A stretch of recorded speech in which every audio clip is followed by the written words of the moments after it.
Mr. Mayor, back to you. We're back in open session on guelph.ca. Thank you, Clerk.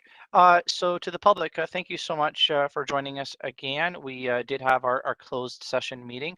Our open session does start at 6:30, which is in about 12 minutes. And so I'm just going to call a recess at this time. And when we come back at 6:30 and start in the open session, I will do my closed summary and any motions from closed at that time. And then we'll kick into the open session after that. So we'll just take a recess right now, take a break, and we'll be back here at 6:30. Thank you very much.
Okay, everyone, I'd like to call the meeting to order, please.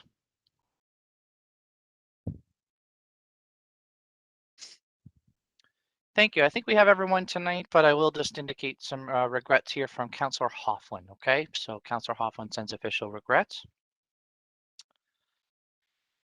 So as I do here before we kick into the official open agenda meeting, I do have my my summary of the closed session. So earlier, Council did give direction to move into closed, and it was under 3 items.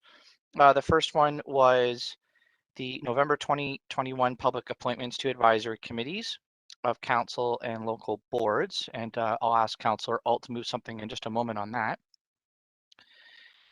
We had a bargaining mandate report, Canadian Union of Public Employees, Local 241 and 973. Excuse me. And we did give direction in regards to that to our staff in regards to that topic. But as a reminder, Councillor Downer did declare a conflict on that one, and she did not participate. I can confirm that she did not participate in that in-camera discussion. And then the third one was 70 Fountain Street, and that's Ontario Land Tribunal. And again, council did give direction to staff on that matter as well. So with that, before we kick off into the open session, that's my summary, but I did ask if Councillor Alt would mind bringing forward a recommendation from our closed session in regards to the November 2021 public appointments to advisory committees of council and local boards. Over to you, Councillor Alt. Thank you very much, Mayor Guthrie. Mr. O'Brien, thank you very much.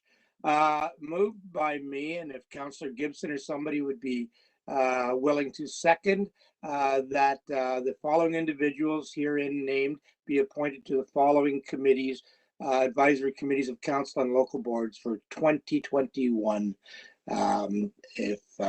if I might. Thank you. Thank you. And Councillor Gibson did put up his hand there to second, so that's great. Thank you. As you can see, there's a couple pages of names there, so we're not going to read them all, but you can pause the screen there if you want to be looking for your name. We appreciate, of course, everyone that always applies, and we appreciate the staff consultation and review of those names as well as they come forward for us to consider. Thank you for putting your name forward on behalf of council. We do appreciate the work that those committees and boards do. Anything further on that? No. It's been moved and second, so I will call the vote. All in favor, please show me your hands. Looks unanimous to me. Confirmed by the clerk. Thank you, Councillor Alt, for bringing that forward. So with that, let's start our open meeting. I'll call that to order now. And we will start with our flag coming up on the screen, our Canadian flag coming up on the screen, and we'll just pause for a moment to reflect on that.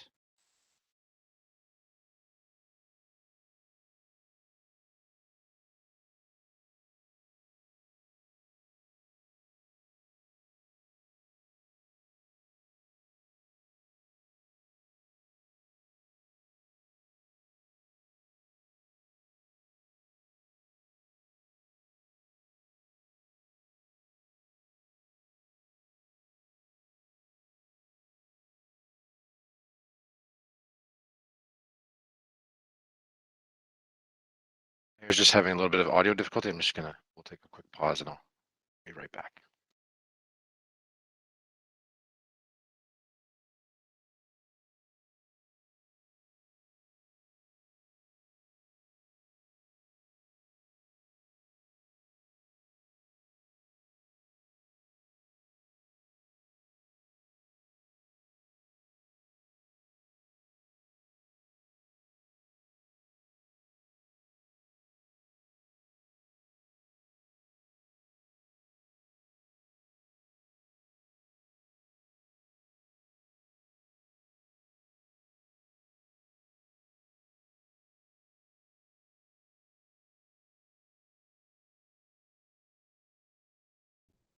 Can everyone unfortunately hear the mayor? Okay, very good. Sorry about that. We almost had another capital line item there. New microphone for the mayor to add to the budget. Okay, so sorry about that. We're at that point of silent reflection, which literally just happened because the mayor was silenced. But we'll actually do it officially now in the agenda. So just join with me for a moment of silent reflection.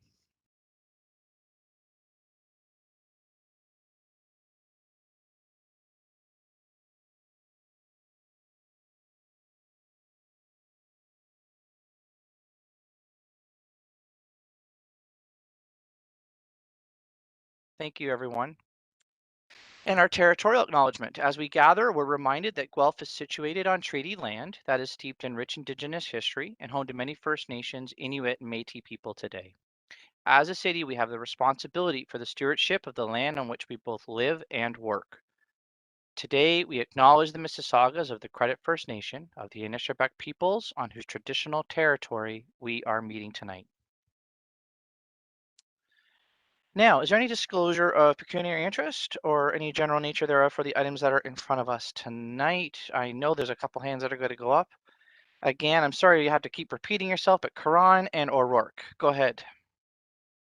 Thank you, Mr. Mayor. Item 6.4, 10C, regarding the farmers market, as I have a community bond. Thank you very much. And to you, Councillor O'Rourke. Ditto, Mr. Mayor. Ditto, I too have a conflict on 6.4. I've submitted my form to clerks, and I am also a happy bond holder at 10C. Thank you. Thank you very much to the both of you. So when we get there, we'll do what we've done in the past with getting you off there for that discussion and then back on if need be after that.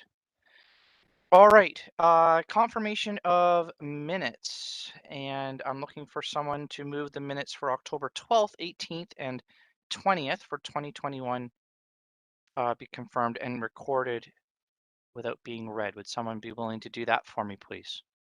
O'Rourke, and seconded by Gordon. Thank you. And is there anything further on those? Hearing and seeing none. So all in favor, please show me your hands on the screen. Thank you, everyone. That passes unanimous.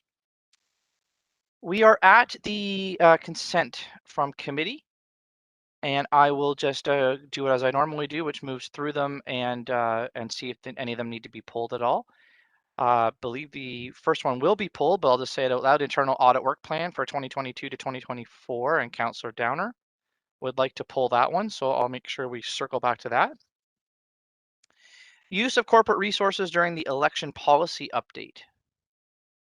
Nothing on that. And the Dixon's Distilled Spirits by the Glass Manufacturers Limited liquor sales license application. Nothing on that one either. Thank you. We do have the farmers market. Now, is there anything on that one at all other than I know that I'll vote on that separately? No. Okay. And we've already done the public appointments from Councillor Alt, so thank you. So we're into items for discussion then after that with some delegations. So what I'll do is, how about I have a motion to do all except for obviously Councillor Downer's internal audit one that's been pulled and the farmers market. So we'll vote on that, and then I'll do the farmers market one separately. So Councillor O'Rourke and Karan can leave. So moved by Gawler and seconded by Gibson. Anything further on those? All in favor of that consent, please? Okay, thank you. That's unanimous. So now I'll just ask just for you to turn off your screens for a moment, Councillor Karan and Councillor O'Rourke. Thank you. And would someone be willing to move the farmers market? Thank you, Councillor Alt, seconded by Gordon. Thank you. Anything on the farmers market? Nothing further? I'll call the vote. All in favor of that, please show me your hands. And that too is unanimous. Thank you. Councillor O'Rourke and Karan, if you can hear me, you can join us. Thank you. So we will address the delegation ones first, and then we'll circle back to the internal audit, okay? So we're into the section of the agenda now for items for discussion. The first one being bylaw regulations regarding the parking of trailers. We have two that have signed up for us. The first is, and please forgive me, everybody, for last names and first names. I'm sometimes not the best at that, so I do apologize. Is it Hi Lee on video? Wondering if you are. I see your name and I can see you as well. Can you speak just so I can make sure your audio is working? Oh, hi, good evening. Yes, it's pronounced Hay. Hay Lee is my name. Haley, I'm very sorry. I'm glad you That's okay. corrected me. Thank you very much. And thanks for joining me, joining us as well.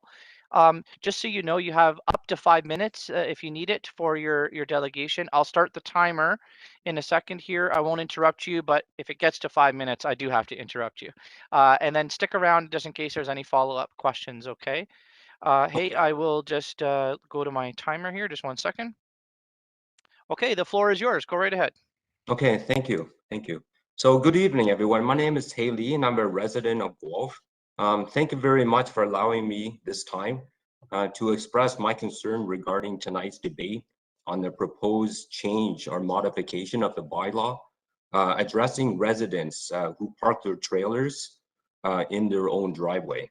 The trailer that I'm referring to includes RVs, boats, Sea-Doos, as well as utility trailers. So before I start, I'd like to acknowledge that I am aware that parking trailers on residential driveway is prohibited. However, like many municipalities, it is only enforced if a neighbor complains. In my opinion, a neighbor would complain if it was based on safety. For example, if the trailer is too large, that it creates a blind spot for other vehicles or pedestrians in the area, or if the trailer is parked too close or on the adjacent driveway of the neighbor. If the trailer is parked on the neighbor, prohibiting them from accessing their driveway, and because it's too large, it could damage their vehicle. Or if the trailer is unkept and becomes an eyesore that brings down the value of the home or the neighborhood. So I'm not here representing the residents who don't care about safety of others or who have a blatant disregard for their neighbors or their surrounding neighbors. I'm here representing the lawful, respectable residents of Guelph who feel that there is currently no concern if you responsibly park your trailer in your driveway. I'm also here representing those contractors who live in Guelph who have a utility trailer that they keep their tools and equipment in. These utility trailers are their offices that they trailer to and from their job site every day. I don't think it would be fair to expect them to have to pay for off-site storage if they need to get up early in order to pick up the trailer off-site, or at the end of the day having to drop their trailer off. I understand that there's a bylaw currently and is suggesting that we park our trailers in the garage, the side, or even the backyard. But myself, my residents, the house, we don't have access to the backyard or the side yard. So I understand that council is proposing a 6-day permit within the year. The 6 days within the year is acceptable for those who already have storage of like large RVs, for example, off-site that they can bring home and do maintenance or do some service on. But it's not very practical for those who have small boats or even small utility trailers. What I'd like to propose, like some municipalities, is that we have seasonal permits. For example, April 1st to October 31st of each year. I own a small boat myself and I keep on one side of my driveway. My boat is only 16 feet long and is only 4 feet high. So it's extremely well kept and I don't think it's a safety concern. I think I represent lots of residents in Guelph by saying that we work hard every day so that we can afford to have a boat or an RV. We enjoy it with our family on the weekends, and especially now with a lot of the COVID shutdowns and that, we really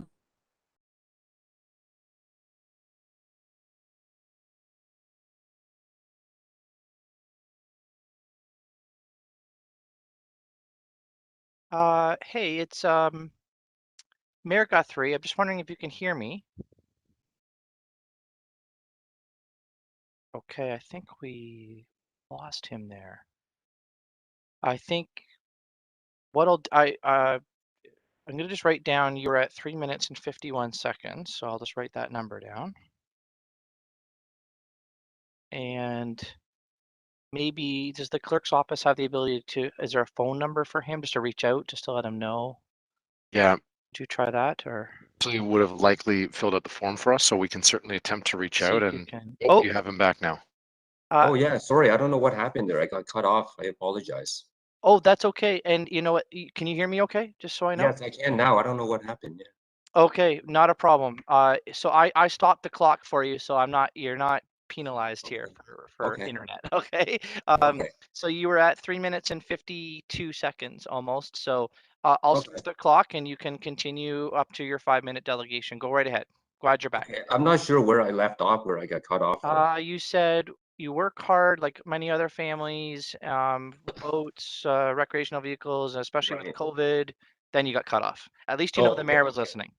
Okay. Yeah, I Okay. apologize. So Yeah. what I'm proposing, as opposed to what a lot of people are saying about the 6 days, what I'm proposing is that we have a seasonal permit to allow residents to park from April 1st, say, to October 31st. That way they can still enjoy their utility or their trailers, right? What I would also like to consider is that we shouldn't just have a blanket term for trailer. We should define the trailer. What type of trailer is it? How is it being used? And mainly the size of it. So I did some research in Mississauga. They have a size permit.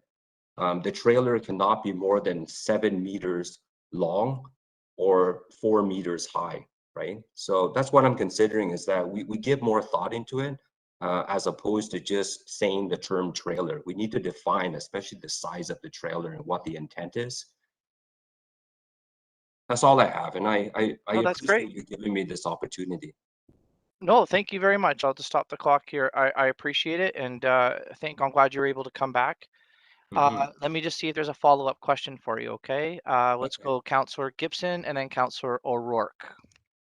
Thank Okay. you, through Mr. Mayor. Thank you, Mr. Lee, for a good delegation. I'm with you on the seasonal thought, in terms, especially when it comes to safety, provided we can account for safety and sight lines and things like that on streets.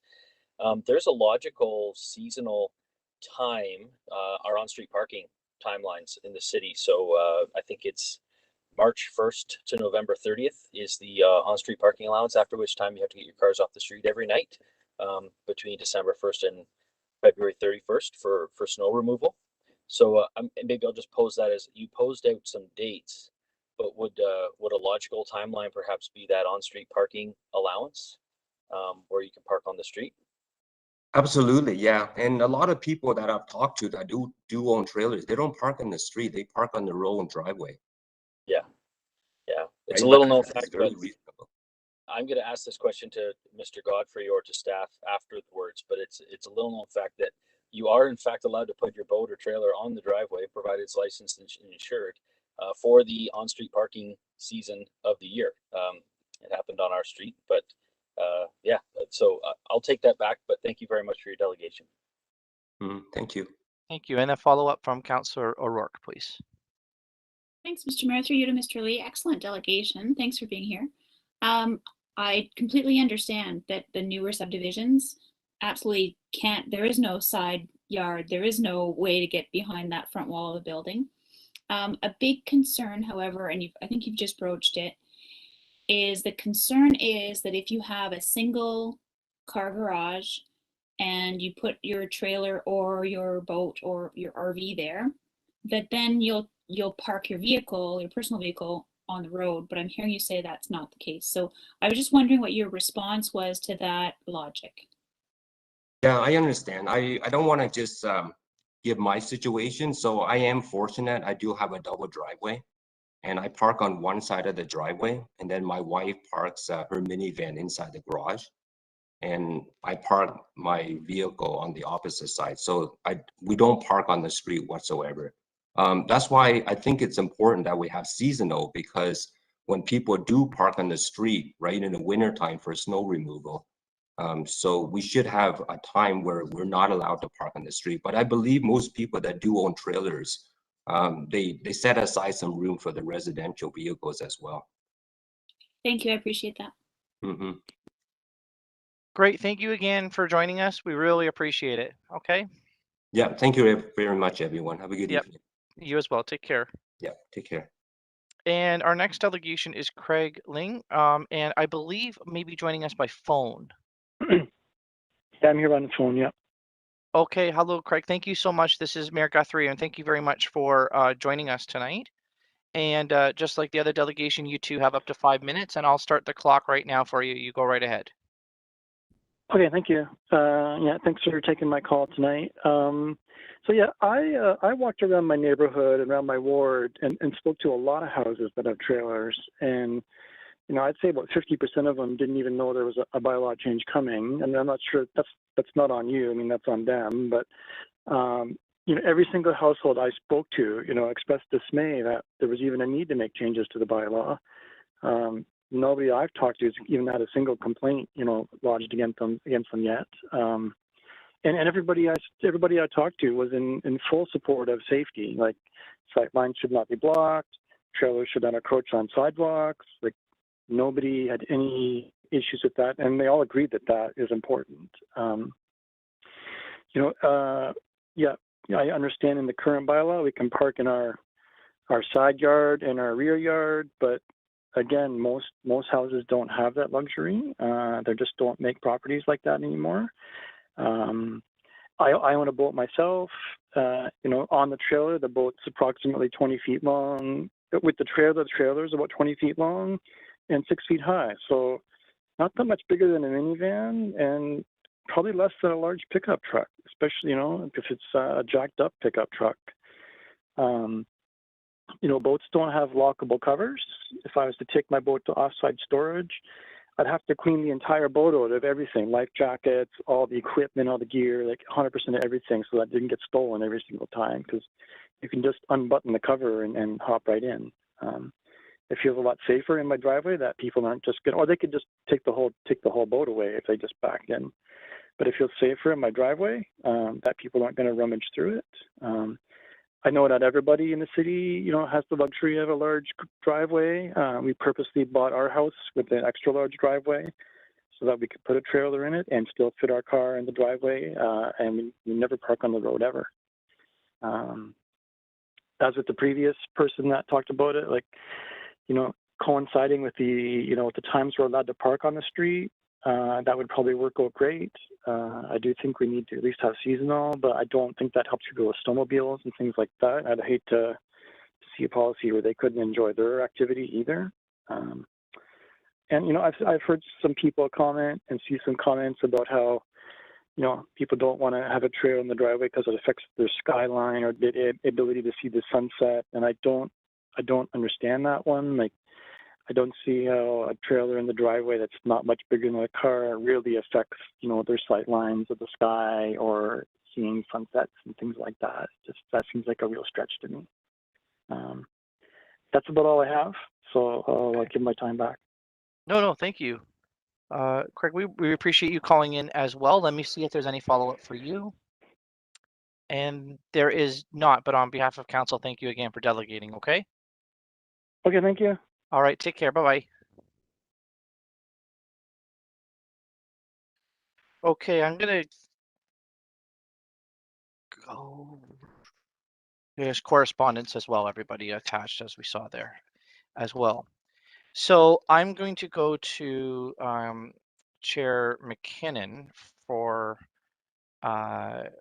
this topic as it came from under his watch for this issue. So Chair McKinnon. Great, thank you, and through Mr. Mayor. Based on the discussions that happened at the committee of the whole, it's clear that there's no real consensus on council about how to proceed with this. I believe that there's been recommendations to get more information, to look at different options, and I think given that this is not a priority emergency nature that we need to deal with it right now, we have some time. I've worked with senior public service staff to come up with a motion that would refer it to next year, give them an opportunity to get extra information, and then come back to council with a recommendation based on some of the new information that they're going to be seeking. So I forward that motion on to clerks for them to put up on the screen, and then we can go from there. So the main thing is it's going second quarter of 2022. And that timeline is appropriate for public service staff, that they're going to be looking at, from a safety point of view, different options regarding should it be exceptions like the current recommendation of 6 per year, for example, or short-term parking options that align with seasonality, that Councillor Gibson mentioned, or should it be allowed fully, provided safety issues are come to consideration. So all of those considerations were put into this motion, which was constructed with senior public service staff, and hopefully we can cut a long conversation short as we try to craft the perfect motion in a couple of hours and give staff the time to come back with more information so that council will be better prepared to make a decision when it comes back to us in second quarter. Thanks. Great, thank you. And is there a seconder for this motion then? Okay, Councillor Goller, I see your hand going up with that. Questions on this, Councillor Gibson, then Goller. Thank you, through Mr. Mayor. I think I've given staff a heads up on this. It's a peculiar problem that one of the biggest reasons why I'll support the motion, because I do want more information on how to solve this. I'll just, if you don't mind, I'm just going to paint the scenario, and I'll ask that staff correct me if I'm wrong. Currently, someone brings home a trailer for the season, puts it in their driveway, and Bylaws told them and tells them to move it. That individual takes that trailer and parks it on the road because it's after March 1st and moves it every couple of days, but it stays on the road for the entire summer, all the way till December 1st, quite frankly. And the driveway is empty. There's no cars in the driveway, but the trailer's parked on the road because the trailer simply can't go in the driveway. I find that to be a bit of a miss.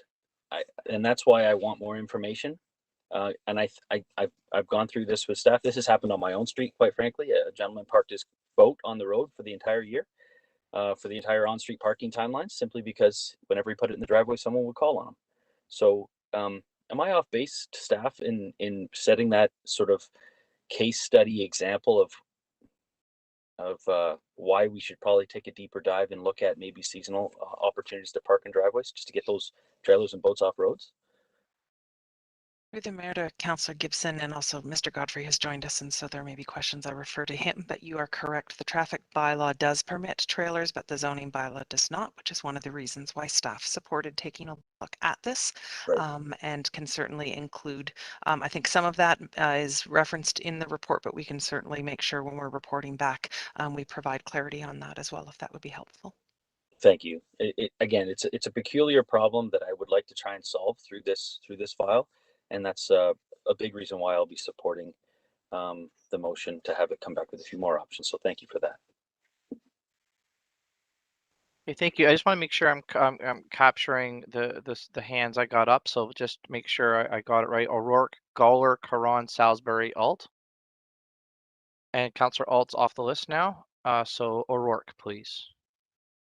Thank you, Mr. Mayor. Through you to the mover, I think. I'm wondering why we need to include the words aligned with the city's 2 a.m. to 6 a.m. on-street parking restriction.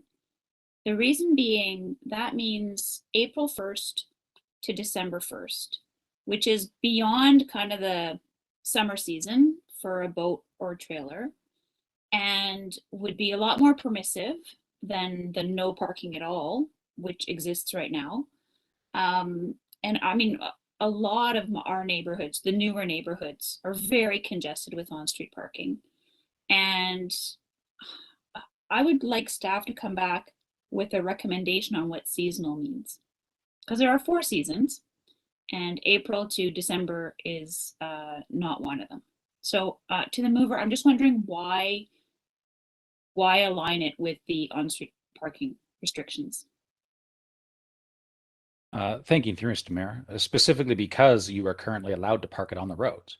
And so that was what you can do. That seasonal parking, seasonal being defined through the parking bylaw as anything other than the 4 months during the winter time.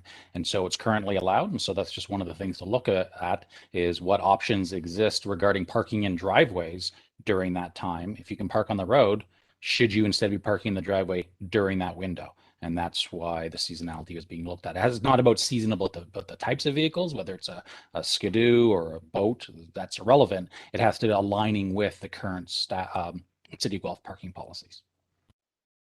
Then Mr. Mayor, I have a second question through you to our staff. I'm wondering, when you look at other comparator municipalities, how they define seasonality. Through the mayor to Councillor O'Rourke, certainly that can be a part of what we come back to council on, because I think we also agree that seasons is open to interpretation as to what people mean. So when we're bringing you recommendations back, we'll make sure we're very, very clear and specific about what is meant, and we'll put months and days of months if needed, so that we're quite clear and specific. So then, Mr. Mayor, while I have the floor, I'd like to move an amendment. I don't know if I have a seconder, but I would like to strike the words aligned with the city's 2 a.m. to 6 a.m. on-street parking restriction. So we still give staff the ability to go and make a recommendation on seasonal, but that we don't prejudge what that seasonality will be. So I'm going to jump in if you don't mind. Because I think Councillor Karan has probably captured an amendment that may help us greatly with some of the nuances that you're bringing up, Councillor O'Rourke. If Councillor Karan, if I could just, would you mind if I just went to Councillor Karan for a moment? Because I think she could present her amendment, which would then help greatly with where this conversation is spiraling a little bit. So I'll come back to you, Councillor O'Rourke, if you don't mind. Just pause there for a moment, because I didn't even see a seconder for that. Councillor Bell seconded. Oh, Councillor Bell seconded it? I don't Councillor- mind. I mean, procedurally, I think it's a little bit. No, I have to. I did not see a. It's okay. I did not see a hand go up. So Listen, if Councillor Karan spoke with staff and has something that is more elegantly crafted, then I'm happy to hear that. okay, but there is a officially a seconder on the floor. I have to procedurally continue with that. I did not know. I did not see Councillor Bell's hand go up. So so it's on the floor. Councillor O'Rourke's amendment is on the floor. Speaking to the amendment, Councillor Karan. Thank you, Mr. Mayor. I'm actually supportive of Councillor O'Rourke's amendment. It Okay. just removes specific details so that staff can come back with a range of options, a range of definitions. In the motion, limiting it to 2 a.m. to 6 p.m. alignment just pigeonholes the outcome. And I want staff to have a wide berth on coming back with the recommendations that are in alignment with the public consultation and safety, of course. So I actually support Councillor O'Rourke's amendment, and then I have a further amendment that gives an even wider berth for staff. Okay. Could we have the amendment on screen? I think I support it too, but I'd like to see it. Well, I don't know if the amendment was sent in advance to the clerk or not. Mr. Mayor, no, it was not, but I'm happy with council's openness to do so, to pull up what I believe I heard Councillor O'Rourke say, and then maybe have Councillor O'Rourke just confirm. Yep. Councillor O'Rourke, for your benefit, I've just struck out the text that I believe you intended to strike it, but if you can please confirm, that would be helpful, and I'll pull it up right now.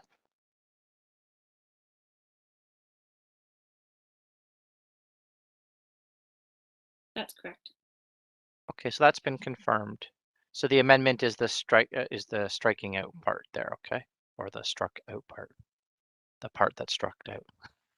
3 different ways of saying it. All right. Now, speaking to this, I have Councillor Salisbury first, and then I see your hand, Councillor Gibson.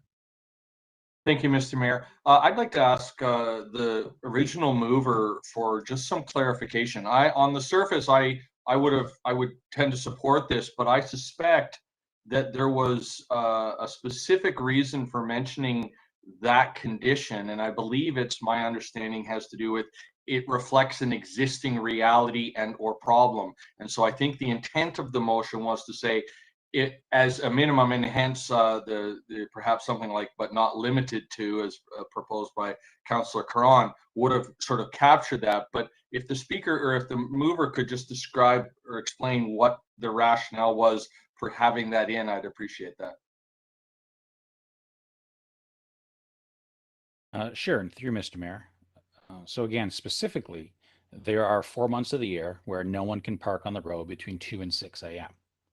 So looking at a seasonality to say, if your vehicle, if your recreational vehicle, your boat, if it can park on the road, let's look at being able to park in the driveway. So in middle of January, you cannot park the boat on the road overnight.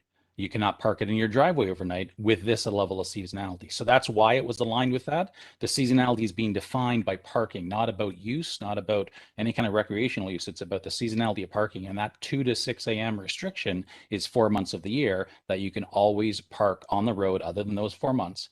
And so it's getting the boats off the roads and into the driveways during that time as a potential to look at. And of course, I'll just also note that asking them to bring something back does not preclude bringing back other things automatically. Thank you, Mr. Mayor. And thank you, Mr. McKinnon, for that. I'm actually going to support the motion as a result of the explanation, and let me explain why. I think that they are two different issues. On-street parking and off-street parking of trailers are not linked other than by the issue, the example given by Councillor Gibson, and that's what I thought was trying to be addressed by that. But the rationale of defining seasonality to that makes sense, but the rationale of perhaps looking at seasonality in a different manner that is different than that may also make sense for trailers on off-street situations. So thank you for the clarity on that. Okay, and the last on the amendment here, speaking to the amendment only, is Councillor Gibson. Yeah, sure. Thank you, Mr. Mayor. So I'll admit, I thought the one of the logical lineups is to do with the on-street parking bylaw that already exists in Guelph. Now, that being said, the amendment doesn't preclude staff from bringing that option back. And so I'm more than happy to hand this over to staff, let them get their professional hands on it and bring back something that's logical and is hopefully supported by council. So that is the problem statement that I'm focused on, and I think this still will help me solve that as an individual on this council. So I'll support the amendment. Thank you. Okay, I see nothing more on the amendment. Let's look to call the vote. Is that okay, everybody? Nothing more on that? Nope. Okay, all those in favor, please raise your hand in regards to the amendment. And it's unanimous. We're back to the main motion now as amended. Councillor Gawler was next, then Caron. Thank you, and through your worship to staff.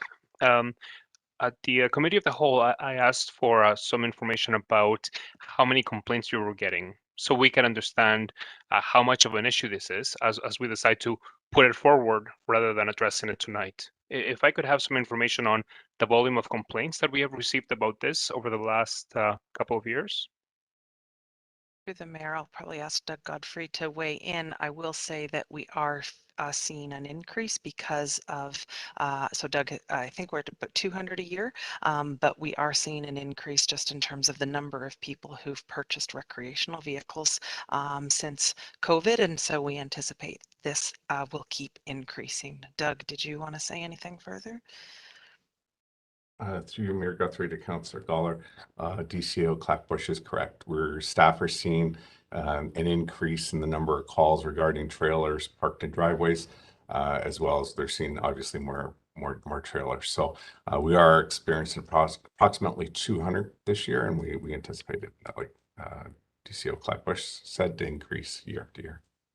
Okay, thank you for that. And so this year, would you say that it was typical? So in the last couple of years, is that about 200 complaints per year? Through Mayor Guthrie to Councillor Goller, staff have indicated this year seems to be a spike. So we've seen a significant increase since 2019. Okay, thank you very much. I appreciate that information. And Your Worship, are you allowing commentary now or only questions? Sure. Let's do commentary and then we can get to the referral vote. Okay. Just going on that, seeing as more and more community members are getting trailers and it's becoming more of an issue, I think it makes sense to send it back to get more information. And I would love to see a more nuanced approach to this. So I will be supporting the motion on the floor. Thank you. Okay, thank you very much. I have on my list next, Karan, Salisbury, Bell. Thank you, Mr. Mayor. I originally was not planning to support the referral because we have a staff recommendation that basically does the exact same thing, but without any additional direction on potential options. But I think I could support it if I felt that staff had a wide range of options that they could bring back for a bylaw recommendation. So I did send in some additional wording as an amendment, Mr. Mayor, to just add the words but not limited to after the word bring back options.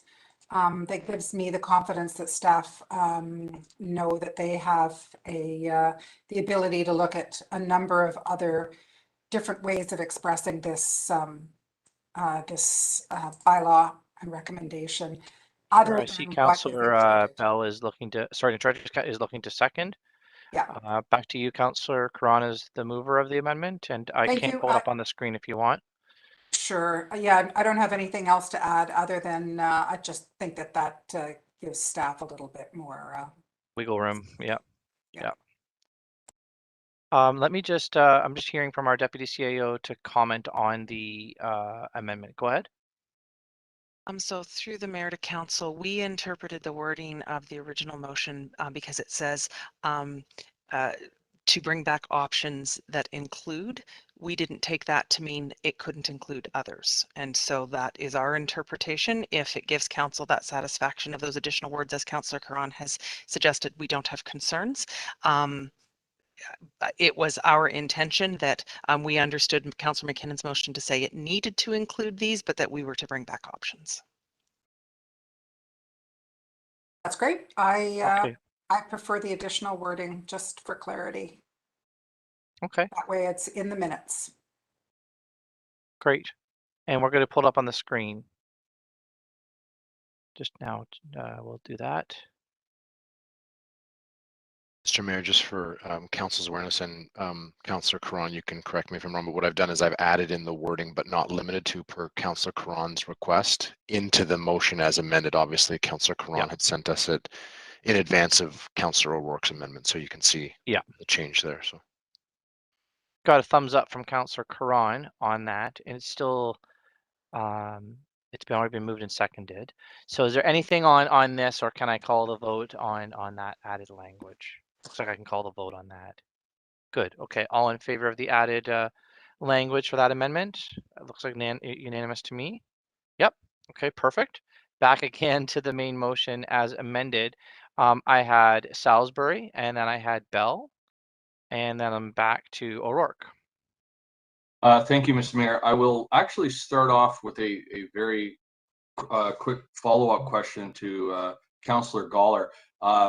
It's not vital. It was curious. It came up 200 a year on this issue, but compared to general parking complaints, what is the magnitude of that relationship compared to general parking complaints? Just so I understand how significant 200 is. And I'm not looking for exact numbers, but just an understanding as to, do we get about 200 parking complaints, or do we get 200,000 parking complaints? Mr. Godfrey, are you able to comment? Yeah, through Mayor Guthrie to Councillor Salisbury. The actual violation that we're talking about is a zoning violation. It's not parking. It's kind of related to land use. So I can give you a fire route, accessible parking, private parking calls. They're in the magnitude of probably about 5,000 a year of call wise. This is about, staff, like I said, has seen an increase, but it is a only. Mr. Godfrey, thank you very much. No, I appreciate that. The other question I have, though, is with regards to the policy aspect of enforcement. Just to be clear, my understanding is that it is currently not permitted to park a trailer in front of your garage, but it is enforced by complaint. One of the things we're looking at here is proactive enforcement, but I don't see the policy aspect of proactive enforcement versus by complaint enforcement in the report. Did I just miss that, or is there a policy aspect to enforcement? Through Mayor Guthrie to Councillor Salisbury, one of the things that we looked at was the comparator municipality. So first off, I'll start off. You are correct. The parking of a trailer in a driveway at any time is prohibited under the zoning bylaw.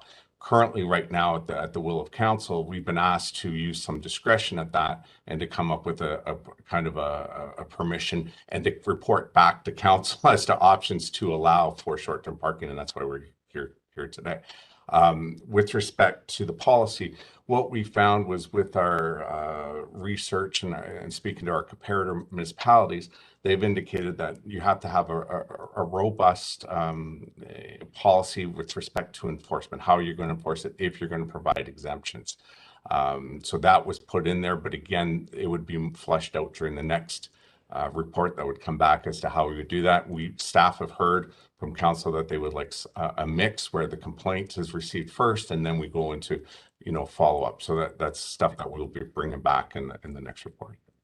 Thank you for that, Mr. Godfrey. Through Mr. Mayor, though, it's not the question that I've asked. The question I'm asking is with regards to the enforcement of driveway widths. There was a very specific council direction to not enforce. But is there policy wording within the current zoning bylaw that speaks to enforcement only by complaint, or is that an operational decision that has been made in the vacuum of a policy direction that specifically directs a bylaw to be enforced by complaint or by carte blanche, if you will, the proactive enforcement? I suspect that it is to be enforced, but it is a good neighborly operational approach, not a policy directive with regards to complaint-driven enforcement. Through Mayor Guthrie to Councillor Salisbury, I'll try. I apologize if I didn't answer that correctly. I didn't clarify. I can give you some information. With respect to how we enforce, there's a discretionary enforcement as to how staff can use their discretion for enforcement. With respect to which bylaws we enforce proactively and which ones we do upon complaint, as we do bylaw reviews, we pose that question to council to give us direction. So the noise bylaw, when it was brought forward for review, we provided that information for council to give us some feedback. We do have standard operating guidelines for staff to consider when enforcing bylaws. And with respect to this, the zoning bylaw, we've directed that it be complaint driven. And that would be the intent of my questioning, is to understand whether or not it is even possible to give a policy direction that speaks to enforcement by complaint. But I don't think I can ask that question here, because I don't think that's an open question. I think I'm getting that correct if I'm seeing nods related to that. Well, I'll ask then. Can I ask about the legalities of complaint-driven enforcement as to whether or not it's even possible to give that direction in a policy statement? So through the mayor, I'll jump in and say that I believe we would need to take that offline and have legal counsel present before we'd respond, and then determine if we can respond in open or not. Also, we're getting into questions that certainly connect in with some of our zoning requirements, and so we would also need those staff. We didn't envision that was the direction the discussion will be going tonight, and so I don't think we're well prepared to be able to respond to that. Well, thank you very much for that. I won't pursue the question because I'm supportive of the motion, which is to answer these types of questions. However, I would want to see that question explored. Is that something that I should explicitly state by way of amendment, or is that something that is captured just through the process that we're engaged in tonight? And what I'm speaking to is the policy implications of a complaint-driven versus proactive enforcement approach on that issue. Go ahead, Doug. Through you, Mayor Guthrie, to Councillor Salisbury, I could provide some information on some past direction that council's given regarding how we do bylaw reviews and what we report on, including how we report whether or not it's enforced or proactively or reactively. But ultimately, it's the officer's discretion at the time, depending on the circumstances, as to how to proceed. But I can circulate the report that council provided previously on bylaw reviews. Thank you for that, Mr. Mayor. I'm beginning to think that the difficulty in answering my questions is me asking these questions, but what my intent is that I would like to explore the option, or have the option explored, of specifically complaint-driven versus proactive enforcement on this issue. And I would like that to be considered as part of this amendment that may or may not get support. And if it does get support, I would like that not to get lost. So should I'm going to leave it at that. I just don't know how, but I think it's really important that question be part of the mix. That's all. Through the mayor to Councillor Salisbury, I think we would also want that kind of clarity anyways, and so I don't think you need to make a motion. I think we can commit to including that because it's important for us to have that clarity, and so Doug and I will commit to including that as part of the review that we would come back on, assuming this passes. I appreciate that. I may be the minority, but it is one of those things that a number of people spoke to me about as to whether or not we're, what's the problem we're trying to fix if somebody's, so the idea of it being complaint driven, being directed by policy as an option to explore, I appreciate that. Thank you.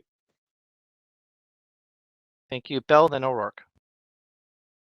Thank you. So I won't be supporting the new motion on the floor, and should it fail, I'll put the original recommendation on the floor. The reason is that the original recommendation clearly excluded the regulation of work trailers, and I thought that was important. I'm not in a position right now to vote on a referral that that would regulate work trailers, and clearly the motion put on the floor by Councillor McKinnon regulates work trailers. So I won't be supporting the recommendation as it stands. Okay, thank you. You could always put an amendment down to exclude that, and I'm seeing Deputy CAO jump across the table when I said that. Through the Do you want to speak to that matter just before I go on to Councillor O'Rourke? Yeah, through the mayor to all of council, this direction from council was to just look at recreational trailers. That's what I thought. If you would like us to look broader recreational vehicles, the recreational trailer and vehicles in driveways, I guess, is the longer way of saying it. If you're looking for us to do more than that, I don't believe we can commit to the timeline that is before you, because that would be a much broader conversation. Okay, so we just been given clarity that the motions that you are seeking, that is for us to give direction on, speak to recreational only and not work trailers. Okay. That is correct, yes. Councillor O'Rourke. Thank you, Mayor Guthrie. Councillor O'Rourke, if you don't mind, let's kind of close that conversation down that Councillor Bell started. His hand went up there, so let me give the floor back to him.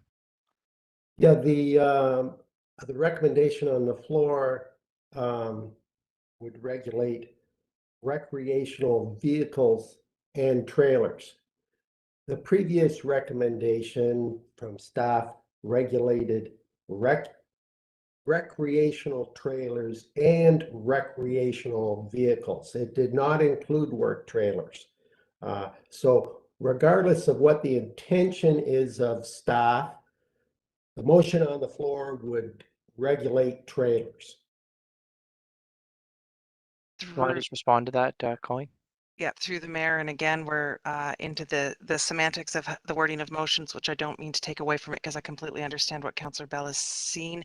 We understood the recreational to include both the vehicles and the trailers, that the recreational modified both. But if that isn't clear and council wishes to make that more clear, then you could put recreational in front of both the word vehicles and the word trailers. Okay, thank you. So that's up for council for consideration if we want to bring that clarity to it. And Councillor O'Rourke. Thank you, Mr. Mayor. I'm happy to move that. I wasn't planning on it, but I'm happy to move that. Seconded by Councillor Salisbury. All right, so to the clerks, we are adding the word recreational before the word trailers. And I'm assuming I could call the vote on that, everybody, to move this along. Good. All in favor, please show me your hands. That's unanimous. We've brought clarity to that. Councillor O'Rourke, back to you. I think you had your hand up for something else anyway, so go ahead. I did. Mr. Mayor, really just a comment about tying this conversation in with the broader zoning bylaw review, because this decision will then be carried forward, right? All the new subdivisions, and doesn't impact all areas of the city in the same way. So there are parts of the city with nice big wide lots and the, driveway down the side and probably lots of parking space in the back. And we're just not building the subdivisions like that anymore. And, my heart kind of stops when people are saying, well, you could park your boat or your RV on the road now. And I think of a road like Goodwin, which has lots of parking already on both sides. It's a bus route. It's got some curves, and holy smokes, that gives me the willies, and we want to avoid that. So I'm trying to find a happy place in my own mind to allow people to have a vehicle, a recreational vehicle or trailer in their driveway, because the last thing I want really is for a gigantic RV to be parked in front of my home on the road all summer long. So I'd much rather it be in their driveway. But I think we need to keep that into consideration when we're looking at the zoning bylaw that's going to prohibit the width of a garage and the, within reason, the width of a driveway, because we need to make sure that going forward there continues to be some room for those types of accommodation on somebody's property. So that's my comment, Mr. Mayor. I'm glad that staff are going back with some recommendations. And if there's a way to think about the different types of properties, that will be wonderful to see as well. But, we could rapidly escalate into a place where we are damaging streetscapes if all of this spills over onto the road. So, thanks. Great, thank you. That was it for my list on this item. So I'm hoping I can look to call the vote. Looks like I can. So very quick comment from me, and then I'll call the vote. Just thank you to all of council for figuring out sort of the next steps in regards to where this is going to be taken, and to broaden sort of the questions to the community in regards to what they feel the options could be. I always do like to get fully informed, so I'll wait until the report comes back. But my bias so far, without being fully informed, is that I really start to cringe when there's just so much government oversight on people's property. It starts to just give me a little bit of angst. People do have their boats, their trailers, their skidoos, their whatever, and they're taints that happen on a yearly basis. I bet you some of them are not, those aren't probably all unique complaints. I bet you a lot of them are the same person complaining all the time, just for certain issues of neighbor issues in certain communities within our city. So I really hope that the results speak to themselves after the engagement with the community, and I'll address it at that point when I see those results. But I really do hope that we can look to have people's own vehicles, including trailers or also in their own driveway. They've worked for them. They're theirs for their family and their own recreation and or work, as we've heard. And my goodness gracious, I don't want to have more government regulations, interfering with the enjoyment of those for people. All right, so it's Point a of order, Mr. Mayor. Yep, Could we go ahead. place the amended motion? And are being treated as second-class citizens regarding their right to vote. Remote accessible vote by mail is the only method currently being considered that allows for a secret ballot for a large portion of the disabled community. This is also the method of voting endorsed by the AAC, which includes members of the disabled community, to best accommodate the needs of people with disabilities while maintaining extremely stringent election security. In the clerk's report, it is stated that remote accessible vote by mail does not support a fully independent and barrier-free voting experience. And I find it problematic that an office which does not represent the disabled community is making that assertion. To me, it seems as if the clerk's office is telling the disabled community that they do not know what is best for themselves, which absolutely does not respect their autonomy and independence. This statement is ableist and needs to be reflected upon. Further, I believe there are experts on the AAC who specialize in the accessible technology used by many people with disabilities. These technologies can be used in conjunction with remote accessible vote by mail to offer a much more barrier-free voting experience. At best, I think it is inappropriate to disregard the recommendations of the AAC. The clerk's report also states staff do not recommend remote accessible vote by mail given its close similarity to internet voting. This is misleading. The option endorsed by the AAC allows ballots to be marked electronically on a personal computer, be printed off, and mailed in. The only difference between this method and voting by mail is how the ballot is received and marked by the voter. The clerk's report states that in using this method versus submitting a ballot electronically, both vendors noted that this option was not designed and is not offered as an accessible voting method. And the report goes on to say this option was specifically designed to meet UOCAVA requirements for uniformed and overseas voters. Although, performing a Google search for Democracy Live and looking at the product's webpage for OmniBallot, in the very first line, OmniBallot is described as an electronic, fully accessible, vote by mail, absentee UOCAVA and sample ballot solution. Also looking at the correspondence sent by Lorelei, I believe the first page of this webpage is included there. You can also see that it references the accessible nature of the product multiple times. Now, even if it were true that this method was only used by military personnel, the point is moot because this is the option that the AAC has endorsed to most significantly reduce barriers to voting while maintaining security. This is another example of how the report seems to be telling the disabled community what is best for themselves. In my last delegation, I was told it was found offensive that I would suggest that members of council don't care enough about the disabled community. To me, this suggests that members of council and the clerk's office do have a level of concern and care for the disabled community. I am happy to hear this being verbalized. However, I think many voters, especially those within the disabled community, would feel there is a large disconnect between verbalizing this sentiment and voting against an initiative which would significantly increase the ability of persons with disabilities to have a secret ballot. Guelph has publicly joined the Coalition of Inclusive Municipalities, and therefore I think it is important that everyone in the city strive to be a good ally to all marginalized communities.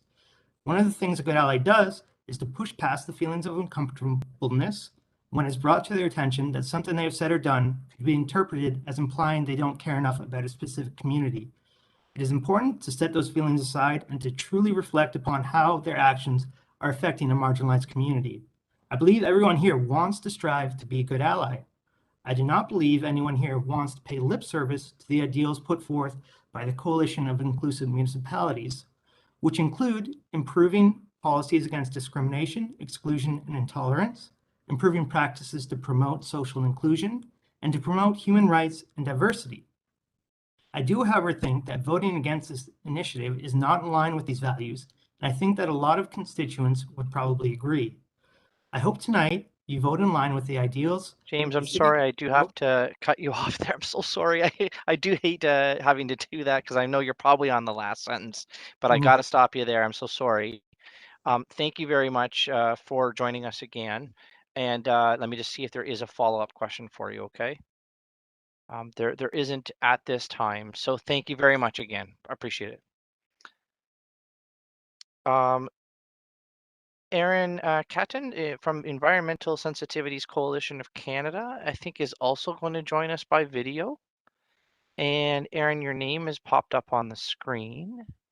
Let me see if your video pops up too, which it has. Hi, Aaron. Can you just talk to make sure I can hear you okay?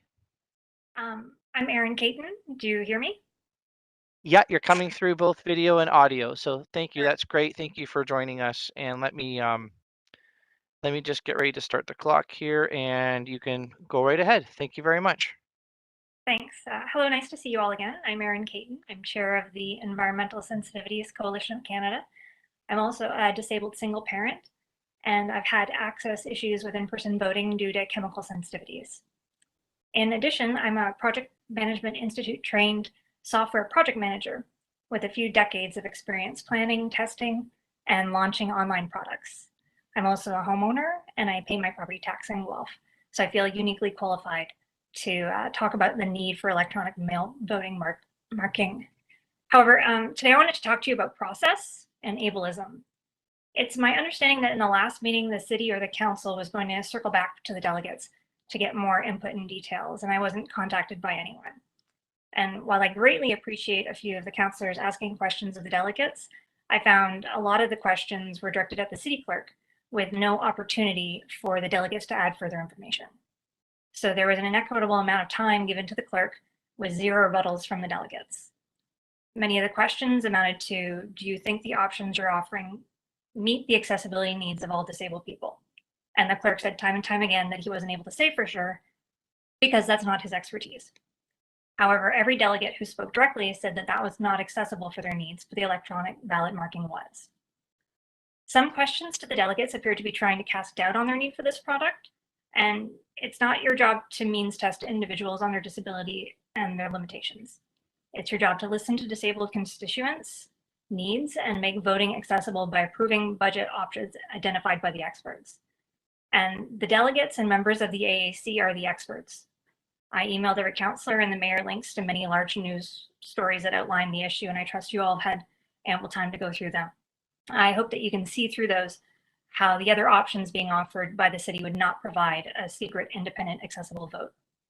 I was grateful that Mayor Guthrie brought up the conflict of information from the clerk's report that stated they would be willing and able to implement the system if directed, versus his in-person testimony that was casting aspersions on the city's ability to test the software. So two of the members of the AAC are both experts in accessibility and have vast tech career backgrounds. I, as I mentioned, am a tech project manager, and I've worked on many things that some of you have used, like iCloud, potentially. Three very capable people with both accessibility knowledge and tech backgrounds are all willing to help on this project. The city's AAC has recommended using the home electronic ballot marking. They're the volunteer experts on this topic. Not including the report as a part of the briefing packages and ignoring their combined knowledge base is an ableist process. It tokenizes the members of the AAC who work for free, and it tells the public that they're only there as a matter of legal requirement rather than a true commitment to inclusion. Some of the council members seem more personally offended at the suggestion that the city is not concerned with democracy than outraged that the blind and other disabled people can't vote in secrecy, which violates the Charter of Rights and Freedoms. And I hope that that's not true. And with all due respect, feelings don't really matter here. It's your job as a public servant to rise above your emotions when you're told that a process isn't living up to the standards that you thought existed. It's your job to listen to the marginalized communities, work with them, and build the solutions that they need, not the ones that you think they need, especially when they're telling you that you're not solving their problem. And my hope is that you can all appreciate the amazing volunteer team on the AAC and acknowledge their expertise and prove that you do indeed value democracy and the right to a secret ballot and accessibility, because we have the opportunity to be a trailblazer and do the right thing on a product that's heavily tested in the US and the UK. The company's product's been thoroughly tested. We're not reinventing the wheel on this. There are many disabled people willing to help. I'm sure we could leverage some library systems for testing too. And to be very honest, we're testing a process. We're not testing the product. We can make secret, secure voting for all disabled people accessible before any other city in Canada. And I know that Guelph can be one of the best cities in the country, but we have to work together to make that happen. And we need to make listening to the people affected and our minority advisory councils a bigger part of this process. Otherwise, we allow systemic ableism to thrive. Thank you very much. Thank you, Erin, very much for joining us again. I appreciate it. And let me see if there's a follow-up for you. And there is not, but again, thank you so much for joining us, okay? Thanks. Take care. Let's see here. I believe I was told that yes, Lori Guest is available. No, Mr. Mayor, apologies. Ms. Guest is still not available. Oh, okay. Mr. Cameron is available, but only via phone at this point. Oh, I'm sorry, I didn't hear correctly. My apologies. So Andrew Cameron is next then, and by phone. Andrew, can you hear me okay? Yes, I can hear you. Okay, great. You're coming through fine. Let me just reset the clock here, and you can go ahead and start now. Thank you. Okay. My name is Andrew Cameron. I'm a resident of Ward 4. I am co-founder and co-owner of Andosh Accessible Gaming, a company specializing in modifying technology to allow other disabled individuals to access video games. Last time we spoke to you, some of you were wondering why Guelph should implement remote access vote by mail when it isn't being used elsewhere in the country. Why isn't this technology being used elsewhere? To be frank, it's because the world at large doesn't care. Most people don't live with disabilities and therefore are largely unaware of the challenges that we face every day. Why isn't it being used provincially or federally? It's probably because accessibility isn't even on their radar. We are coming to you at the municipal level because we believe it gives us the best chance of being heard and making the changes we've been waiting to see for far too long. On November 1st, Mr. O'Brien expressed concerns based on assumptions that printing and assembling a voter package would prove to be an impediment to disabled voters. He admitted that he does not identify as a disabled individual. He said that he can't assume and know what an individual faces with respect to voting based on their individual experiences or any disabilities they may have. He acknowledged himself that he does not understand or know fully which solution may or may not be more accessible. As an individual working in a field of accessibility, living with multiple severe disabilities, who has voted in multiple elections, I would like to speak on the matter. Remote access vote by mail allows an individual to mark their ballot using the hardware and software that they already have at their disposal. I myself use a trackball and virtual keyboard when typing or writing is too hard on my joints. For many, it means actually being able to fill out their ballot independently. Without this kind of assistance, it is impossible for many to truly fill in a blind ballot. Once filled out, a ballot and package can be printed off using the stationery and supplies of the individual's choice. For myself and others with severe allergies and other similar conditions, this means we can guarantee that the package we assemble poses no risk to our health, something that cannot be said of the traditional vote-by-mail system. It is true that some individuals may still require assistance assembling and mailing the package.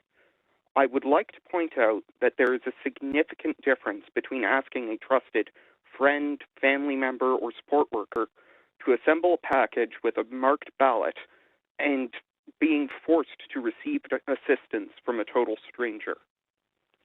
I've spent my life and professional career creating solutions to mundane tasks that seem completely out of reach when compounded with one or more disabilities. I've been creating my own solutions because none existed longer than some of you have been in office. It is my personal and professional opinion that remote access vote by mail is the solution that a lot of people have been waiting to see. I'm asking you to please vote to implement remote access vote by mail. Show us that you have been listening and that we do matter despite what the world thinks. Thank you. Thank you very much, Andrew. We appreciate you joining us again. Let me see if there's a follow-up for you. Which there is not, but again, we wish you all the best and thank you again. And next is Brooke Sillaby, and I believe Brooke is joining us also by phone. Brooke, can you hear me okay? Hello? Hi, Brooke. Thank you very much. It's Mayor Guthrie. Thank you very much for joining us. And I have just reset the clock here, and you have up to 5 minutes as well for your delegation. So you go right ahead. Okay. So my name's Brooke, and I am a former resident of Guelph. I moved in August. I'm visually impaired, so accessible voting is really important to me. I lost my sight at 13, so I have never been able to vote independently. I've always had to ask a friend or a family member to come with me. I know that there are audio options, but you either have to ask for it or the polling station doesn't have it. And often when you are there, you feel like you're being pushed through. So you feel like you can't take your time and that you have to do what's easiest and fastest for everybody around you. Maybe that's not the way that it should be, but that's kind of the way I feel. So being able to vote independently using something like a online marking software would be really, really helpful for me, because not only would I be able to vote independently, but I would also, for the first time ever, not have to worry about bothering other people.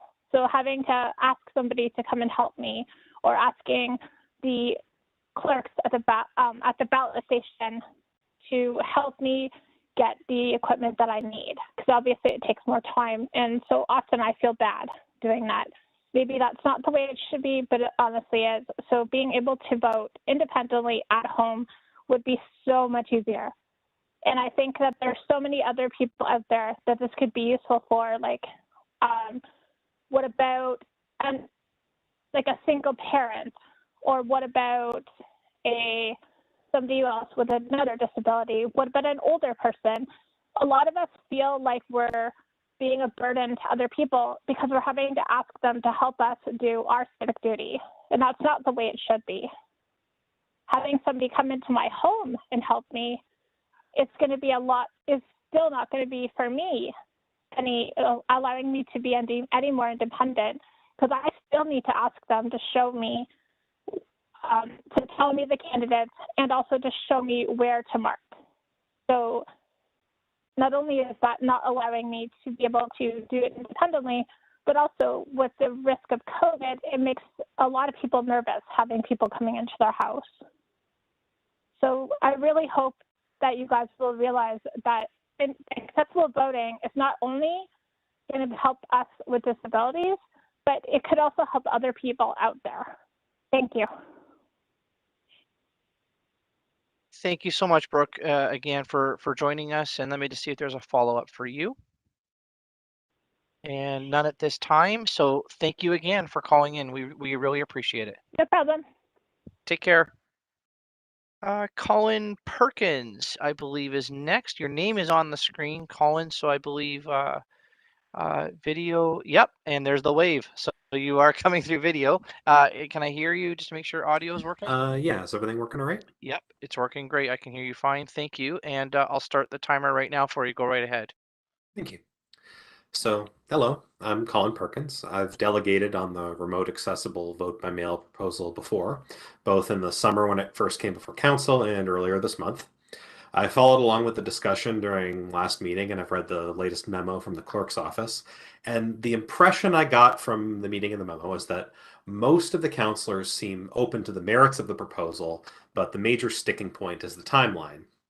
Now, I feel for this to be true, we must have dropped the ball somewhere along the line, that the proposal's been batted back and forth between the clerk's office and council for more testing, more discussion, more evaluation, without anyone bringing up until it was too late that the clock was ticking the whole time, seems a bit absurd to me. I mean, I understand the business of government is time consuming, but I also know that legislation can move a lot faster on high priority issues.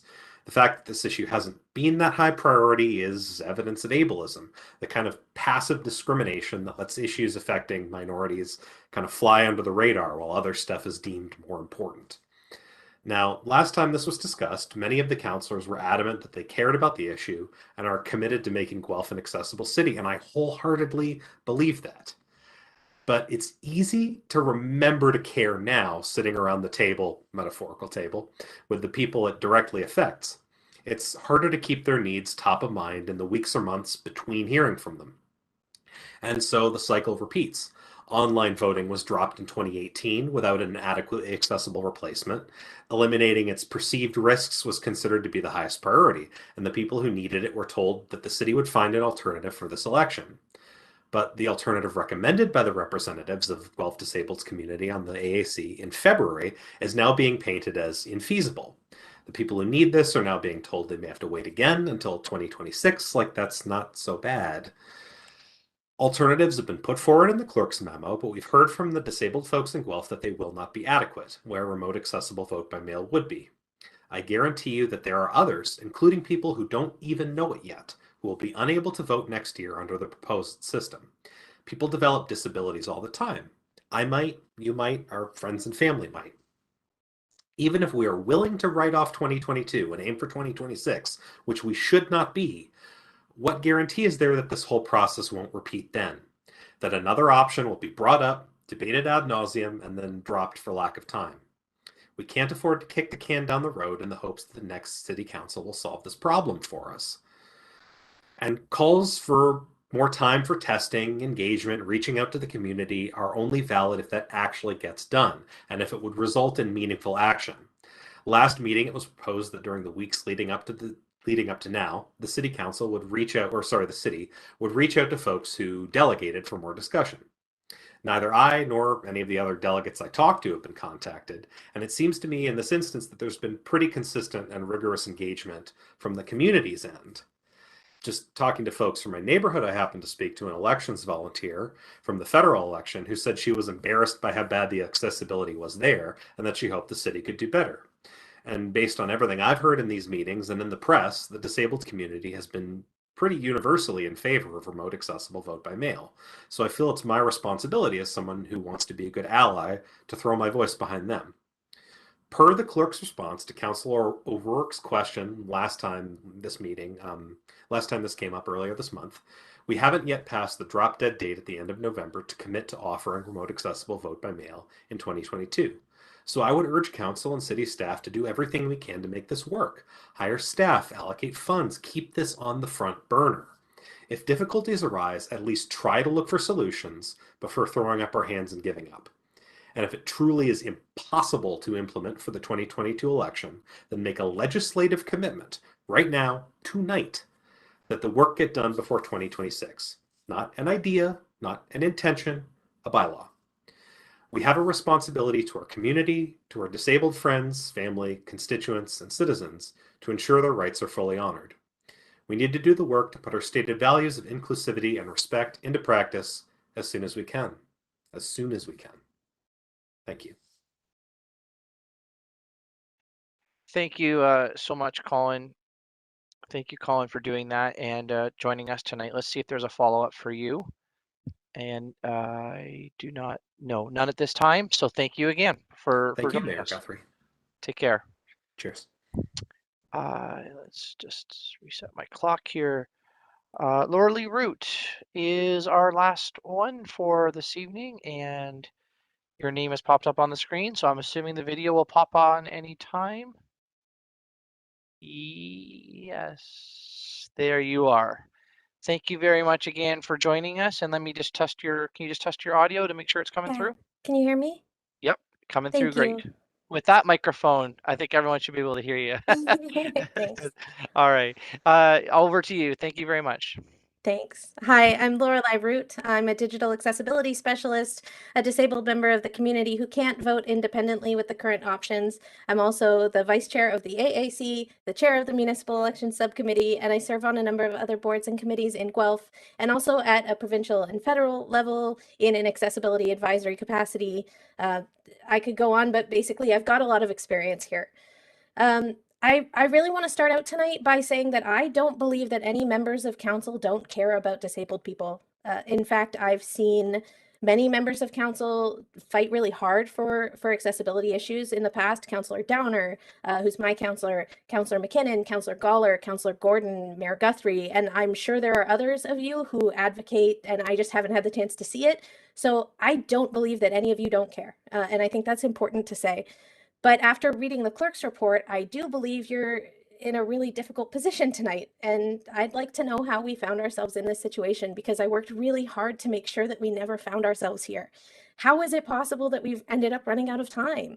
I first began this conversation with the clerks in 2020, 2 years in advance of the election, specifically so that we would not run out of time, and I expressed that multiple times to the clerk's office.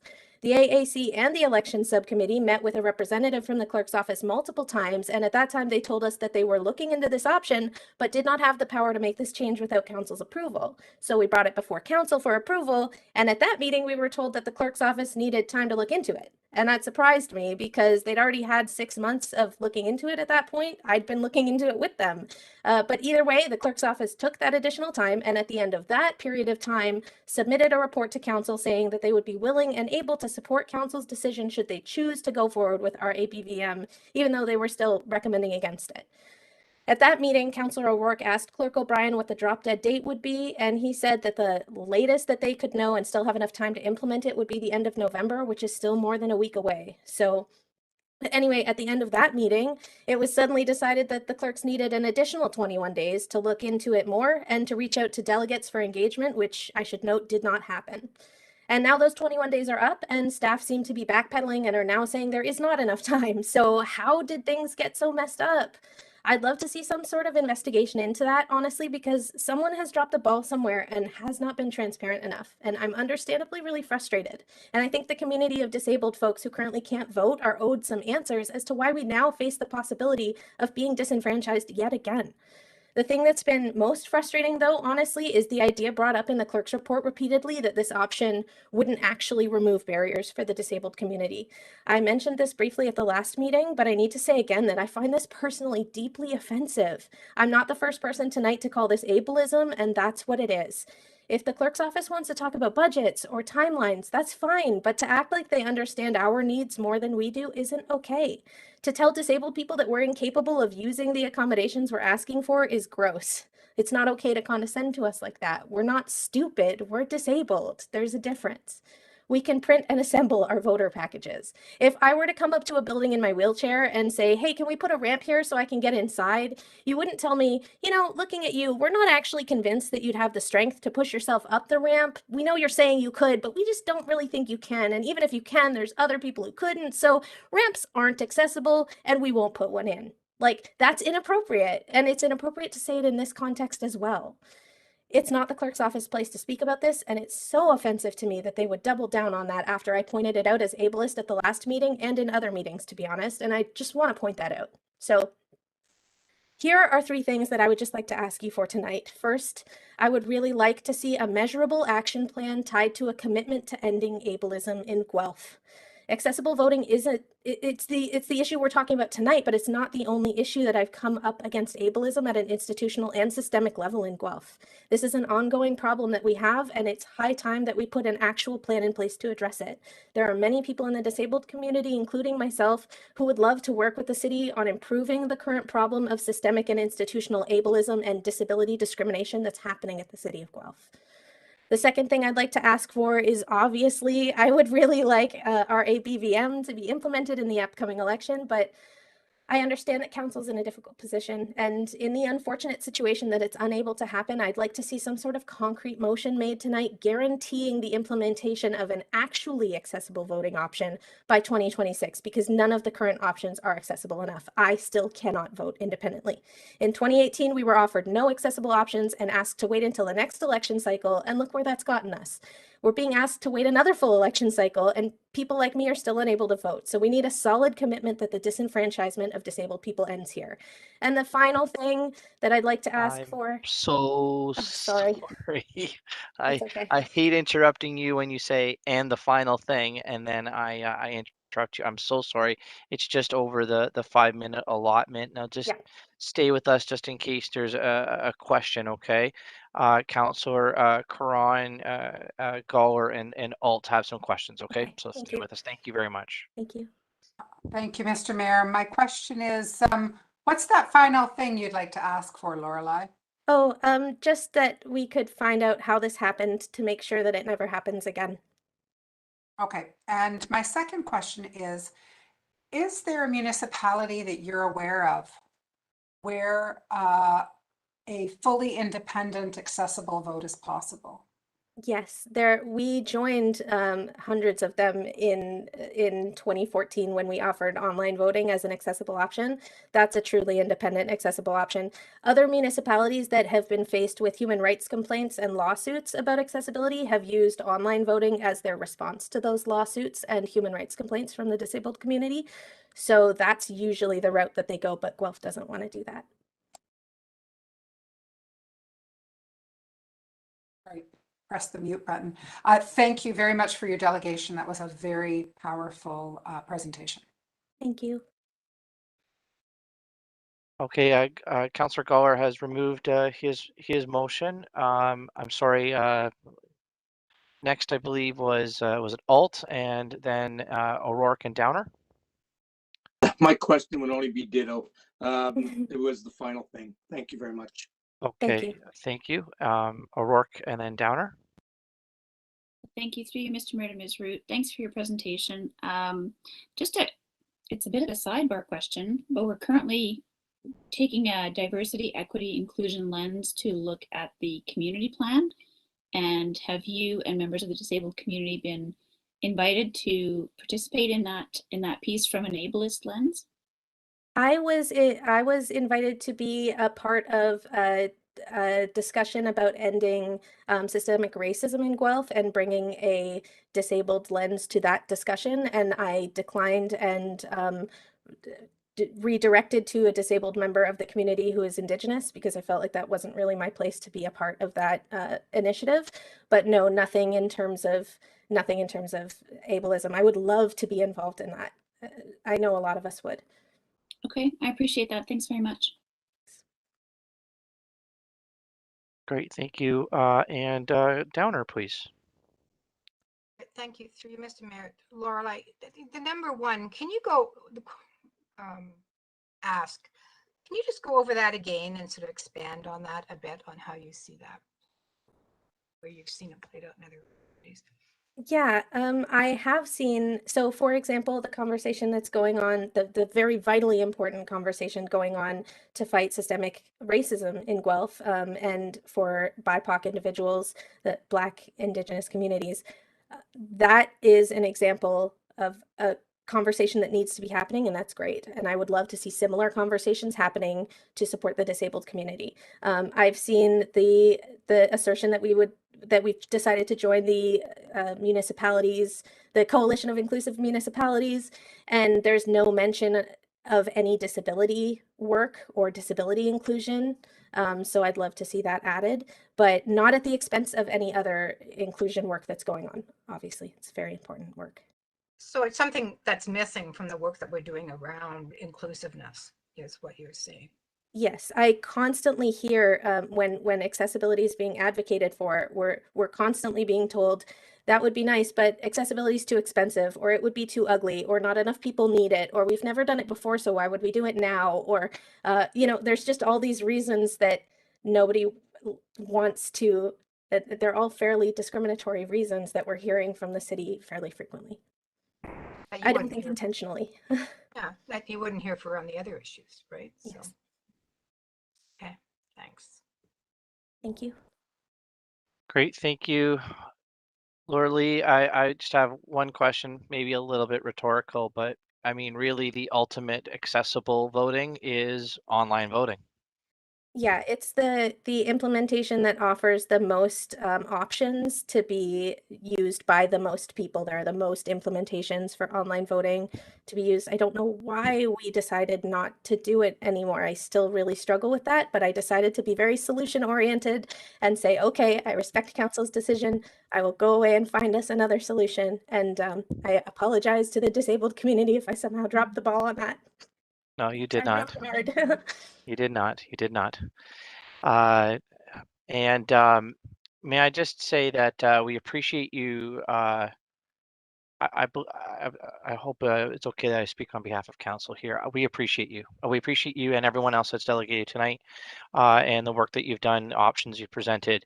And as you and some others have said, it is a difficult position that we're in. We appreciate you very much, and thank you for delegating. Have a good rest of the night. Okay. Thank you. I appreciate you as well. Thanks. Take care.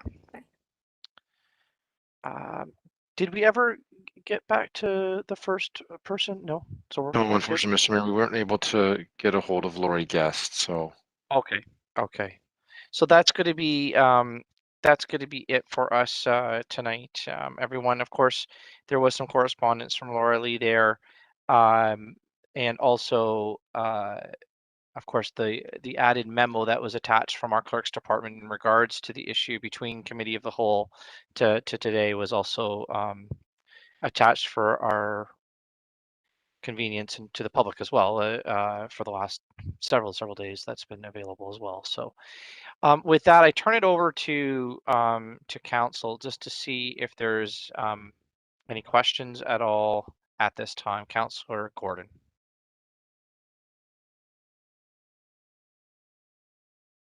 Thank you very much, Mr. Mayor.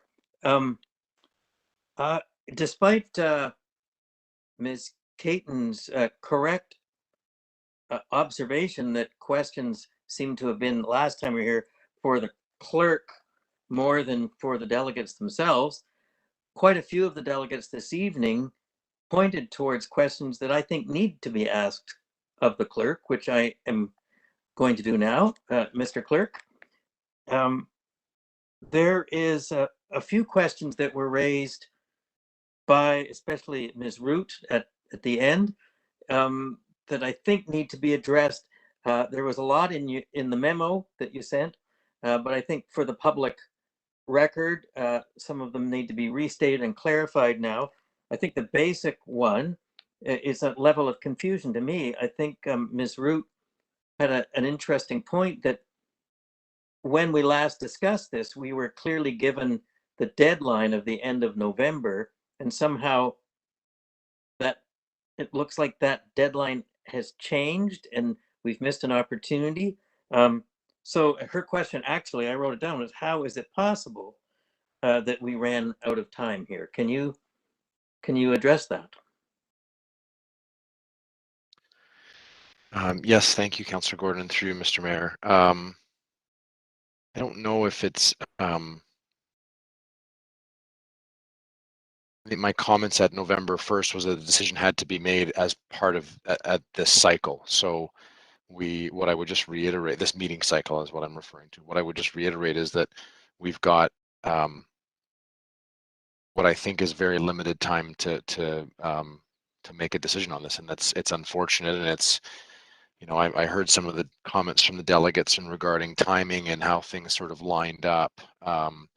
This has been a matter that came to our attention following council's decision in February, and then we had heard really the gap between April's, I think it was April's meeting of the Accessibility Advisory Committee and the June council direction as part of the home vote report that led us to where we are. We had to take some time after June's direction to research and review and report back, and that's where this landed. It's not a purposeful or malicious implementation of a timeline. It's just a function of us having to do some due diligence. So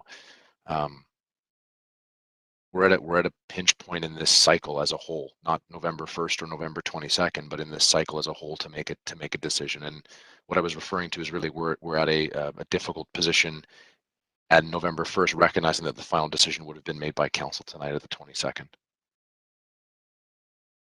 Thank you for that. I think I've left more confused than before I asked, but another level of confusion I'm hoping you can address. If we pass the recommendation from staff this evening, it refers to a pilot project for the 2022 municipal election. So what happens then if we pass the motion, which seems to indicate that you were being given staff direction to address this for the 2022 election?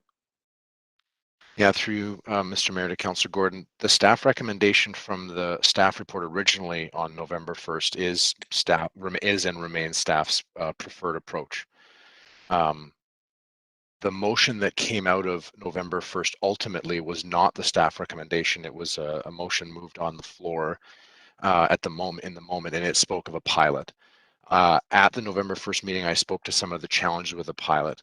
We can pilot, for example, the home vote program that we're considering because, as I mentioned during that meeting, we have the ability to, well, we know that the uptake on similar offerings federally and provincially is, call it within the sort of 50 to 100 individuals will take us up on that. And so we're able to offer that as a pilot. The challenge with the RAVBM method as a pilot and why it probably shouldn't be seen as necessarily an actual pilot is because we'll have no way of applying that sort of same level of review as to whether or not an individual and elector would be able to use it. We would be, in that sense, it is very much like a more fully and publicly available voting method, like vote by mail, like an internet voting, like a vote in person. So we would have less ability to sort of manage a smaller scale, to pilot that, to learn from our decisions and implement and enhance and review it following the election and offer a revised version of it in a future election cycle. I don't know if we would have the same ability to sort of limit the scope of uptake on RAVBM. But the motion, to your question, I think initially, Councillor Gordon, the motion that has come from Committee of the Whole and is on the council agenda tonight is not the same recommendation that was offered by staff as part of the staff report.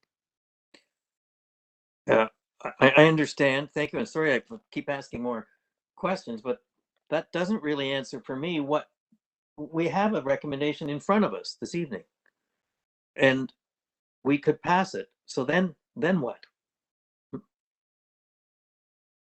Through you, Mr. Mayor, to Councillor Gordon. As I said, council and committee in the moment on the first can choose to move as they see fit. I think the intent of our memo was to offer some of the challenges that we foresee would be before us if you were to approve that motion that came from the Committee of the Whole. And quite frankly, it's a challenge for all the reasons outlined in the motion, and the memo. Sorry, that's why we offered that memo. If council was to adopt the motion from Committee of the Whole, I would be concerned that we wouldn't be able to meet the testing and the threat risk assessment testing that we would have to do.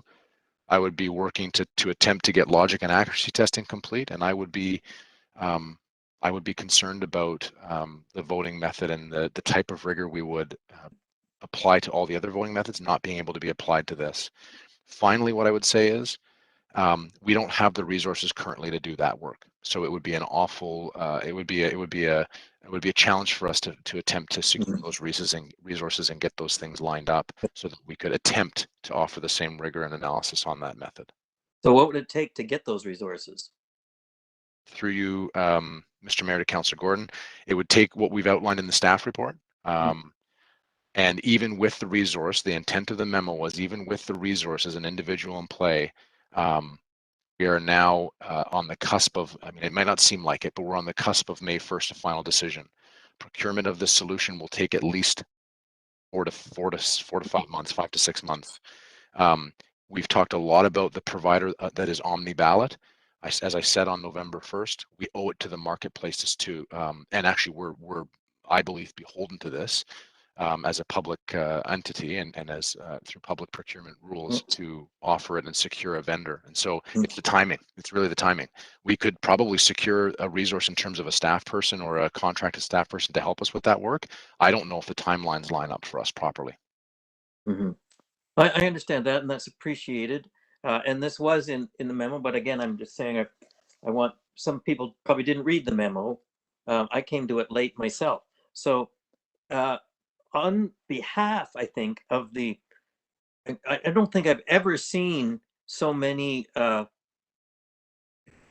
unanimously supportive, committed, articulate, inspiring, courageous delegates for an issue as we saw this evening. On their behalf, can you, I'm sorry, I might be asking you to repeat yourself. I think these people we heard from tonight would be willing to take that risk. So maybe outlining once more, you mentioned a few in the memo. What are the different barriers that stand before us to making this happen for May 2022? Certainly. Through you, Mayor Guthrie, to Councillor Gordon. As I outlined, there's the challenge around procurement, conducting the security, logic, and accuracy testing to certify the use of the RAVBM method. I mentioned the procurement timelines already. There was a reference in the motion on the floor that the clerk, delegate their authority, that the clerk be satisfied with the process. In my view, that's not for the clerk to be satisfied with the process. It's for council to be satisfied with the process. That's why the Municipal Elections Act requires that decisions on alternative voting methods be made by council.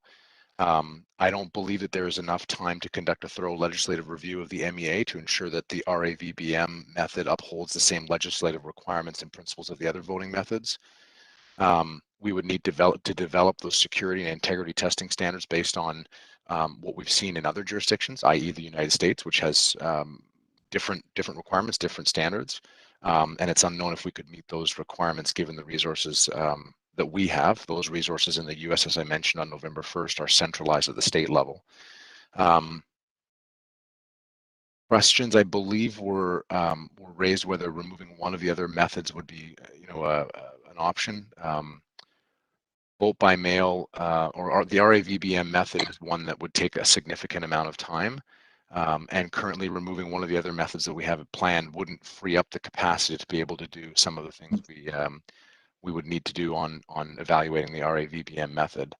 The other piece too is I think that there's a discrepancy between which option of RAVBM we're talking about. You'll recall, Councillor Gordon, from the first of the month, we were talking about option A versus option B. Option B was sort of a full digital submission, delivery of the ballot, marking of the ballot, and then return of the ballot, whereas option A required a printing of the ballot out at home and returning it. I'm assuming that council would be considering option A, but I don't know that. That wasn't explicitly made clear. And option B does in many ways meet the accessibility requirements as outlined by some of the delegates. However, option B is, I don't believe, something that council is comfortable with. And I say that based on some of the decisions that council's made leading up to this point already. All right. Thanks very much. And lastly, I'm sorry to take up so much of your time. I've received a question that one of the delegates would dearly love to be asked, and I think it's not meant in an accusatory tone, but what you've said is very helpful to me and very clear. We're wondering why we didn't hear this a month ago. Through you, Mayor Guthrie, to Councillor Gordon. It's been a difficult decision. It's been a difficult report to write. It's been a difficult place to be operating within. It's been a spot where we've had to balance what we take very dearly and attempt to offer an election solution across all of the methods that are offered in the most accessible way possible. We had never heard of RAVBM as a method until very near and prior to council's decision in June on the home vote pilot and sort of finalizing the voting methods that we thought we had in place. It's taken us time to do that work.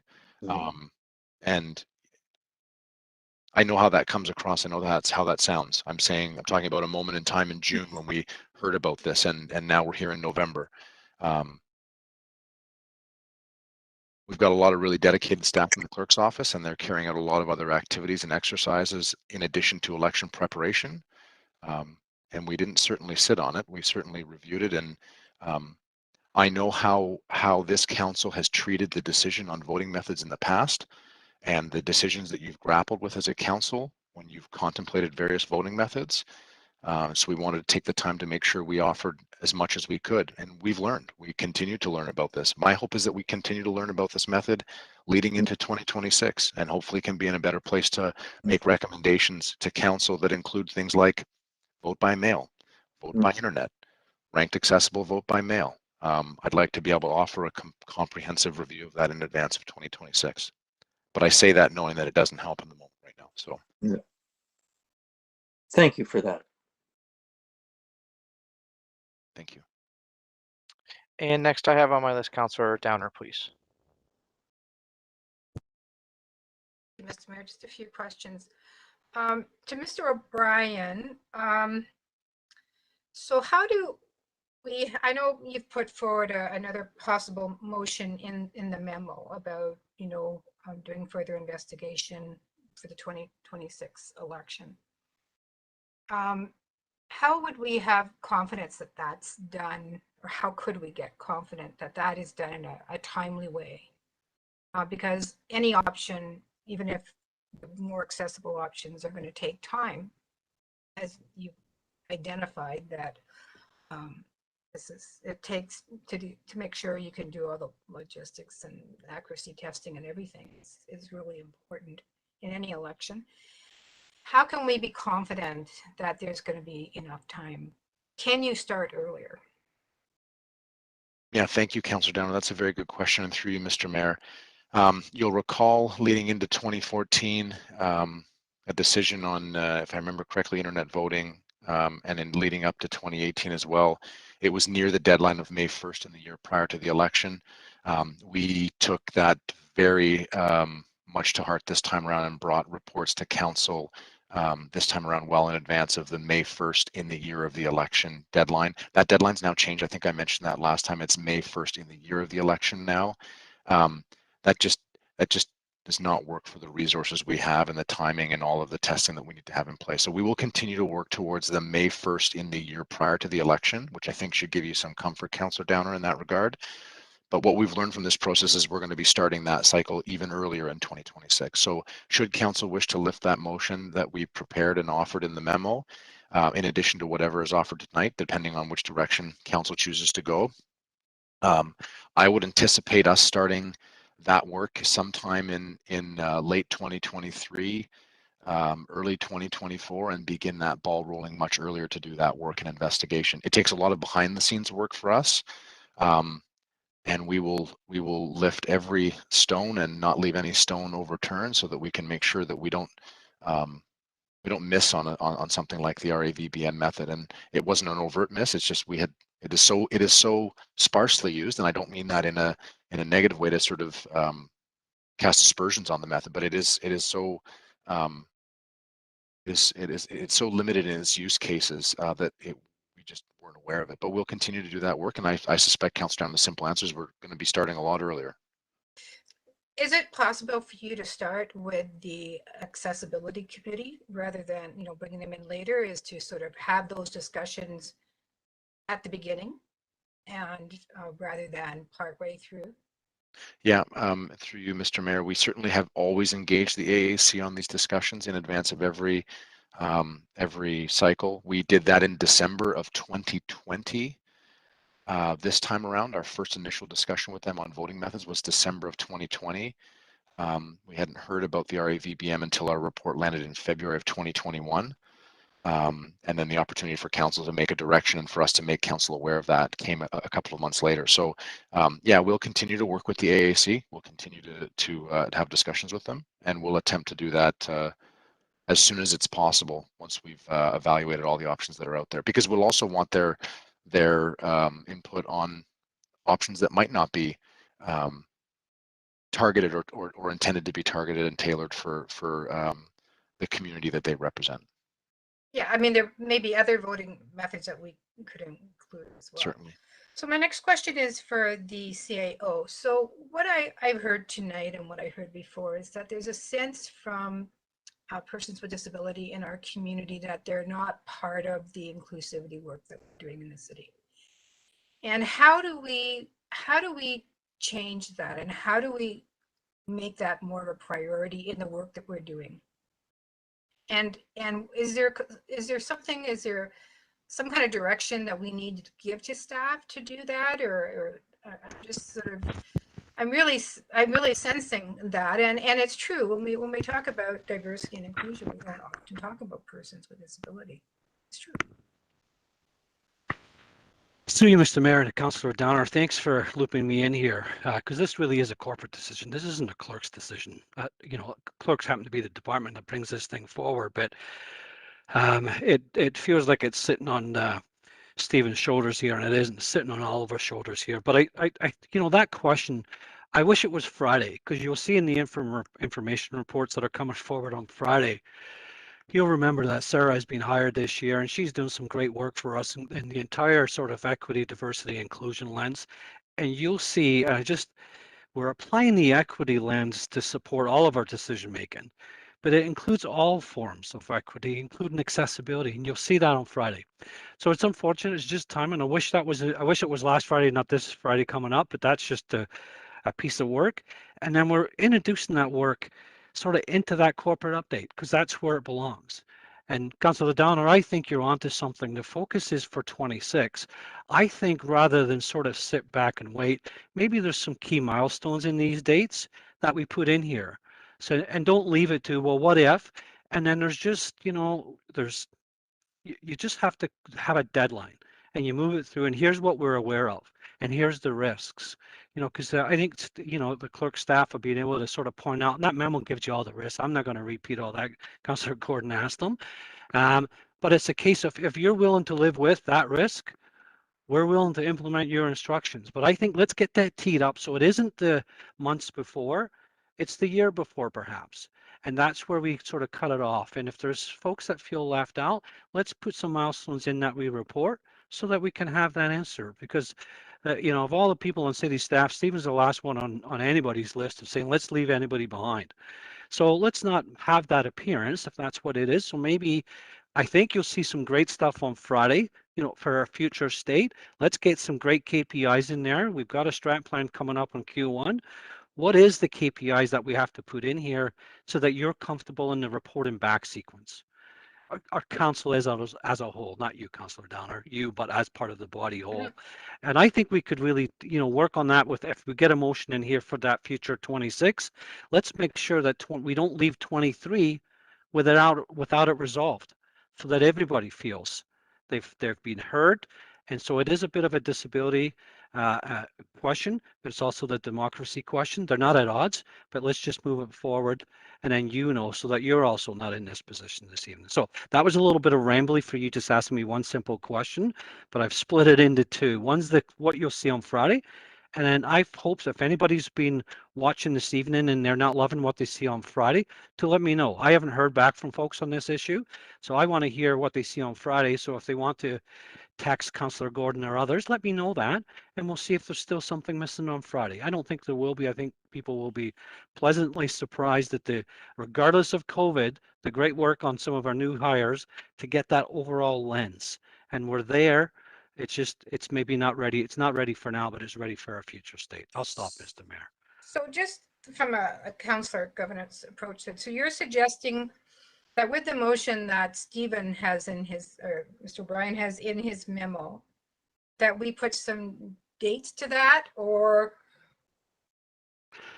I'm just sort of trying to figure out how that would be done. So through you, Mr. Mayor, it's really, and I haven't, again, I'm reacting on the fly with you, and you know I never love that state, but it's the reporting back. And even if we get the first report back date wrong, we could say we got this date. Like if you picked, I'm going to make up dates now. If you pick January of 2023, if that's the wrong date, we could say that when we get there. We got to remember when we did it, we got the wrong date. But let us put some milestones in here so that it's not at the end state that you only have sort of you get from June to now. And that's all I'm thinking of. Okay, And then so- people can come and help us with that. What's left to be decided with enough runway to actually get it implemented. Okay, so we're talking about then where the report back to council in 2022, you're suggesting in 2023 sometime. And I guess I'd have to ask Mr. O'Brien, what date can we put that to report back to council in Q3, Q4, 2023? Yeah, thanks, Councillor Downer. And I'm not intending to steal your thunder, Councillor Caron, because I do acknowledge that you did send something through just now that was talking just about this. So Councillor Caron had suggested by the end of Q4 2024. That's certainly something we could work towards. What I would say is that's not all that far off from when we were having a conversation with the AAC in this current cycle. So what I would foresee is we would be touching base with the AAC in advance of that Q4 2024 if it were to pass. We would be having those discussions, call it Q2, Q3 of 2024, and then we would be reporting to council before the end of the year, as opposed to sort of the February timeline, which is what we did in this current election cycle. So it's not that far off, and I think it's manageable based on. So it would be that motion that it would be reporting back in Q4 2024. Plus my other amendment to that would be in collaboration with the Accessibility Advisory Committee. When you look at that research and further investigate accessible voting, but we can talk about that. I'll put it on the floor maybe later, but so that's sort of my questions now, and we'll get to that in a minute. Okay, thank you, Councillor Downer. And as Mr. O'Brien stated, Councillor Caron did send something through as well, and actually had some dates embedded in it as well. So she was thinking 30 seconds ahead of you, CAO. And speaking of Councillor Caron, it is your turn. I had you down on my list, so you're next anyways. Well, thank you. Well, actually, I'll defer to Councillor Downer because I think she was heading down the same path. So I want to give her the opportunity to have a look at what I've sent the clerk on timing, and then embed her language related to consultation. So Okay. if Councillor Downer wants to make that motion, I'll second it. Okay. Oh, sorry. I'm sorry. You go on. I'm sorry. I thought you were deferring the floor to her. Yeah, You no, go ahead. I'll let her make that motion because I think that's exactly what she was trying to do, and she was probably just going away to craft it, and I don't want to steal her thunder. So I'll wait till it's on the floor and then I'll speak to it. Okay, awesome. So Councillor Downer, you'll send something to the clerks then on that, or do you have it but just verbally now? And I'm going to write your name down, Councillor O'Rourke. I see your hand as well. Okay. You asking Councillor me? Downer? Yeah. Did you have something you wanted to put down on the floor now? Well, I think we have to start with the main motions, either the recommendation from staff, and then this would be the fourth motion or the next motion, right? Okay, so let me. Because we'd have to make sure that the main motion was going to. Okay, and then Councillor Caron will at least second the main motions from Committee of the Whole. Yes. And then do you happen to have? Sorry, just one second. Again, sorry everyone. It's still a little hard with all the technology here, so my apologies for interrupting. Stephen, do you have those motions from Committee of the Whole at all ready? I know that they weren't on here, but. Mr. Mayor, yes, I certainly can have them up. If you can just give me a moment, I'll have that up, and then I will. Okay, so it's been moved and seconded. So we'll start with those from Committee of the Whole that are now being brought forward now. That's official, and then I'll go back to you as the mover. And then I am going to go to Councillor Caron because she was on my list to speak to the motion, but Councillor O'Rourke, you're on there too. So can I speak to this motion first, or? Yes? Going to Councillor O'Rourke. Okay. Yes. So as Ms. Root put it, I've been a strong advocate for accessibility community, particularly around voting. And I supported the internet voting at the time, and certainly that was very accessible, more accessible for a lot of people. We're not going that route now. So this is what we have before us, and I recognize that every speaker spoke to that need to be able to vote independently and how important that was to them, and they spoke the truth to their experience, and that's really important.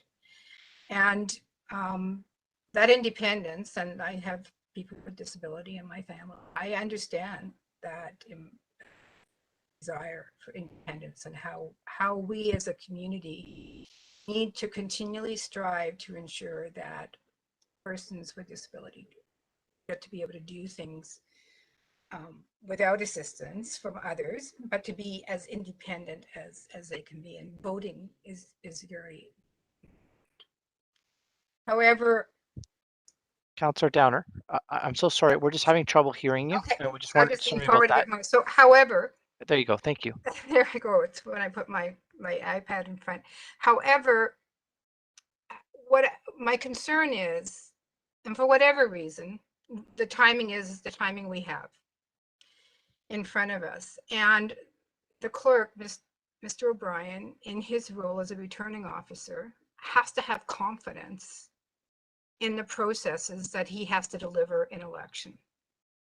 And I don't hear his confidence in being able to get this working for Guelph as a first in Canada. And there's some legislative questions he's not sure about that need to be looked into about their compliance. He also needs to do the make sure that he has the security and logistics and accuracy testing. And I think people think that's pretty easy, but it's not. You know, it's one of the reasons why the federal government doesn't have tabulators yet.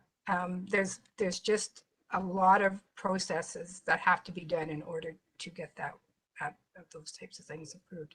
So that's why I'm going to support the main motion that we don't do it for this election. I have no doubt that it will be something, or a form of it will be something that will become more common in Canada. I don't think that I hear anybody's afraid of being the first to do it. I hear it strictly as a timing issue to get all the I's dotted, and and that's really important. The integrity of an election is really important, and if the returning officer or the city clerk does not have confidence, it's a risk. There's a risk, and I think it's an important risk. We saw some problems with internet voting on election night in the last election. And so you need those testings, and some of those communities are not using that again either because of that. So some of that testing is really, really important. So that's the reason I moved that motion. And then I am happy to put down an amended follow-up motion that's similar to what is in the staff report, though with some additions. So why don't we take care then of this motion's on the floor of the original, looking to Councillor Downer to look at an additional after that. But Councillor Caron, on the motion I had you down, and then Councillor O'Rourke, did you want to speak to this one or the other one that's maybe coming up? Up to you, Councillor Caron. You were next on my list. Oh, sorry, I thought Councillor O'Rourke was next. Yeah, I'll speak to both. I did send Councillor Downer some suggested wording, but speaking to the main motions, it was really difficult to listen to the delegations, and you can hear the frustration and passion in their presentations. And when we made the decision to not proceed with internet voting, there was an opportunity for us to bring back an alternative. So, you know, the timing that we're at here today, notwithstanding, I believe we made the internet voting decision more than a year and a half ago. So, you know, I do think we need the disabled community to hear us today, that we are committed to a solution moving forward. I'm going to support the staff recommendations that are on the floor, just because I respect the clerk's assessment of our ability to deliver. And I think that the worst thing we could do was to put a motion on the floor tonight to proceed and then not be able to deliver. That's what I worry about. But I do think it's absolutely essential that we also leave this meeting with a commitment to work with the AAC and have something in place for the next election.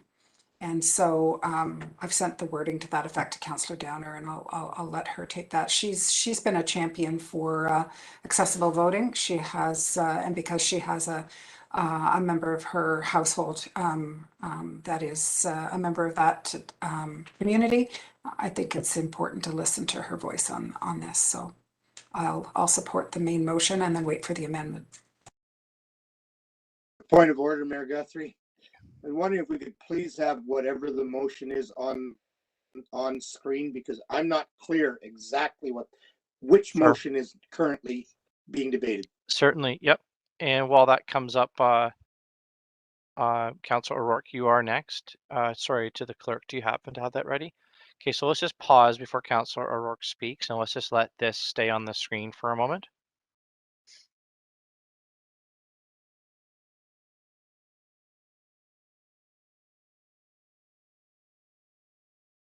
And then as a reminder to council and to the public who's participating tonight and watching, is that is a reflection of the original committee of the whole motions from staff, from committee of the whole, okay? So Councillor O'Rourke, and then I saw Councillor McKinnon as well. Go ahead, Councillor O'Rourke.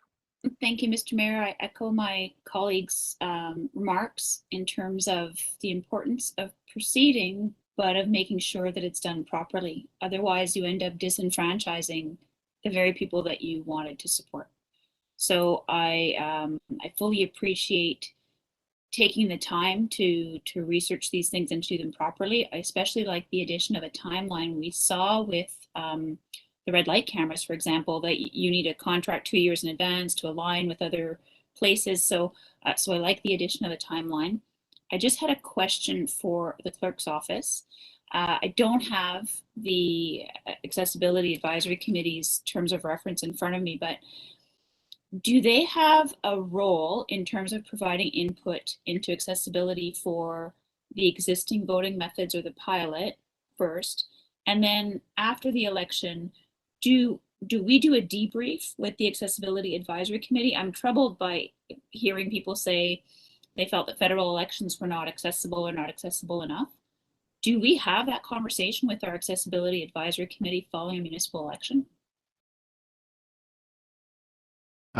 Through you, Mr. Mayor, to Councillor O'Rourke, we are obligated under the Municipal Elections Act to generate two important documents, which I believe are really important and are available publicly. One pre-election to talk about some of the accessibility activities and measures that we have planned for the upcoming municipal election, and one as sort of a recap report following the election. So we can be so deliberate at this point to actually forward that to the Accessibility Advisory Committee following the 2022 election.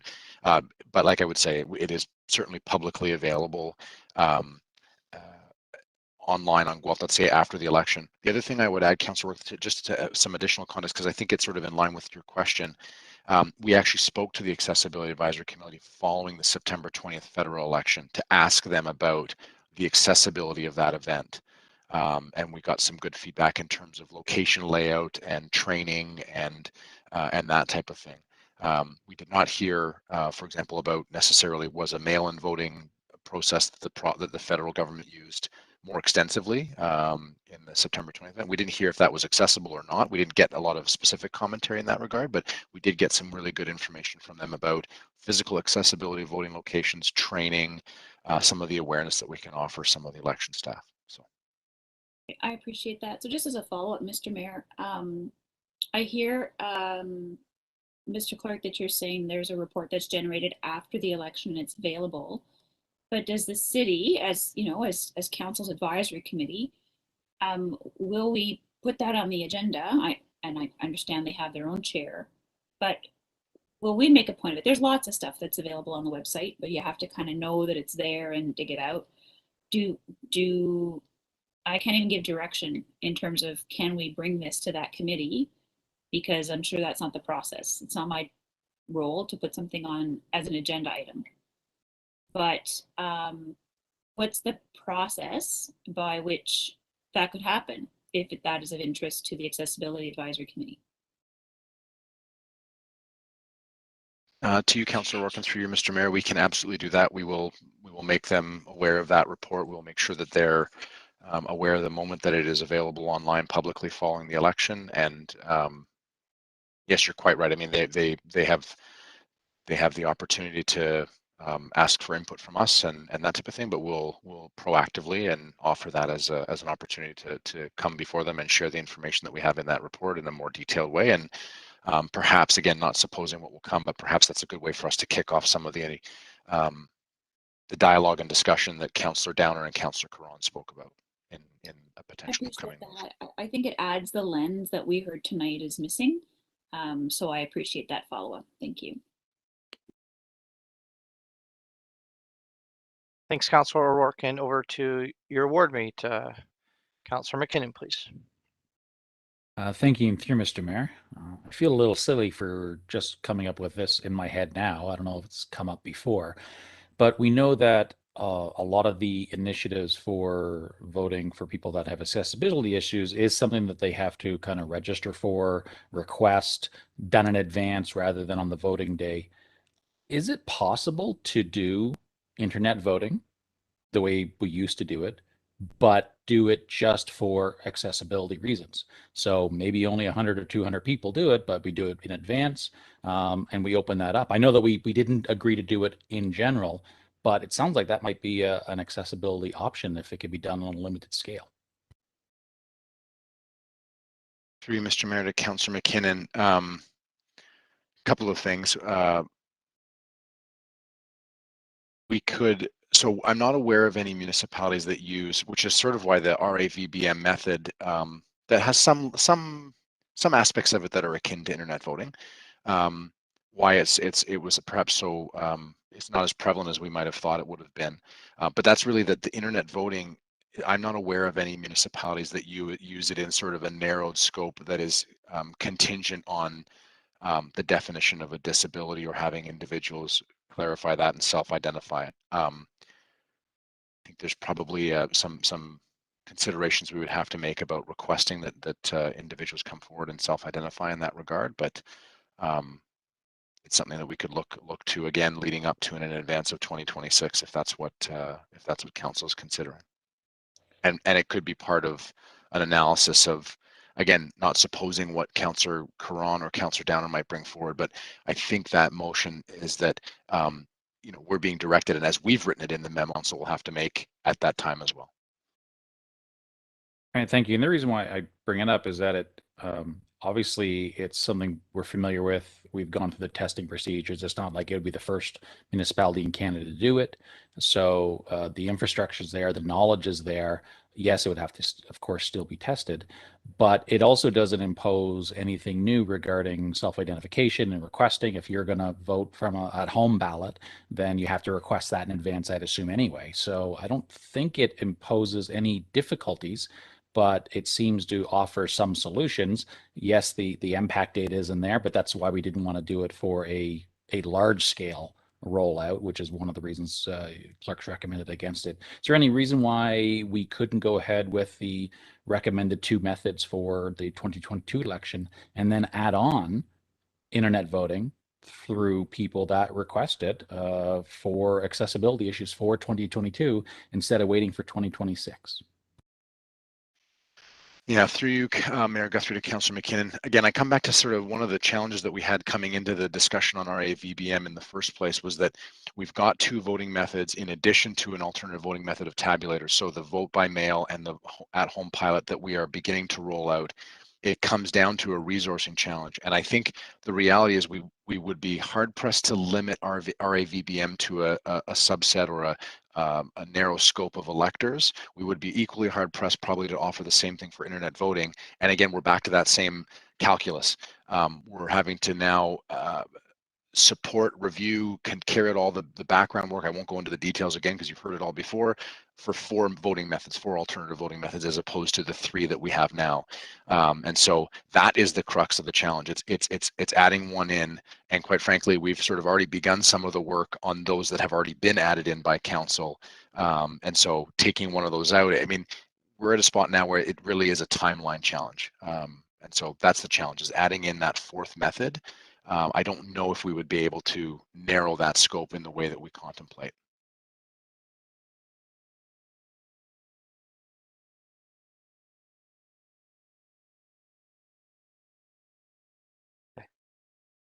Okay, thank you. Okay, is there anything further on the main motions that are put down? If not, I don't see any. Okay, I'm just going to just have very quick commentary. So, I'm disappointed, in the fact that I will be supporting this in a disappointing way. I really thought, and those that have been following this closely, I think will understand.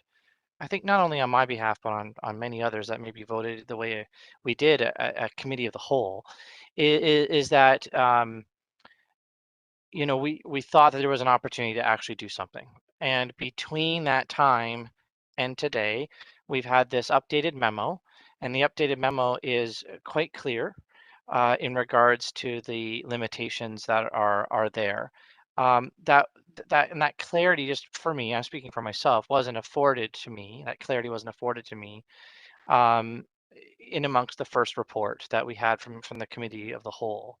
And now it is here, and it's disappointing to me, especially because it was my motion that got referred to be here. So I've been, excited, actually, to be honest with you, to try to see if we could get this over the finish line. But the clarity that was presented in that memo, the clarity given tonight, Councillor Gordon started us off tonight with some questions exactly around clarity, and the councillors that followed here asked questions that bring that clarity home, that it's a logistical issue. It's a timing logistical issue that is now making this really a very difficult thing to be able to implement.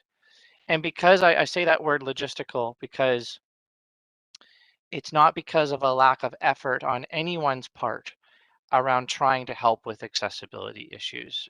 Could there have been some better timing in regards to inputs or engagement, perhaps with the accessibility committee, through to decisions, through clerks, then to us when we get things like, yes. And I think some of that's come out with Councillor Downer, Karan, and some others here that have asked about that, the answers from the CAO in regards to looking for 2026 for some hard dates and some hard times to make sure that we're actually making sure that we don't have these timing logistical problems that come up again in the future.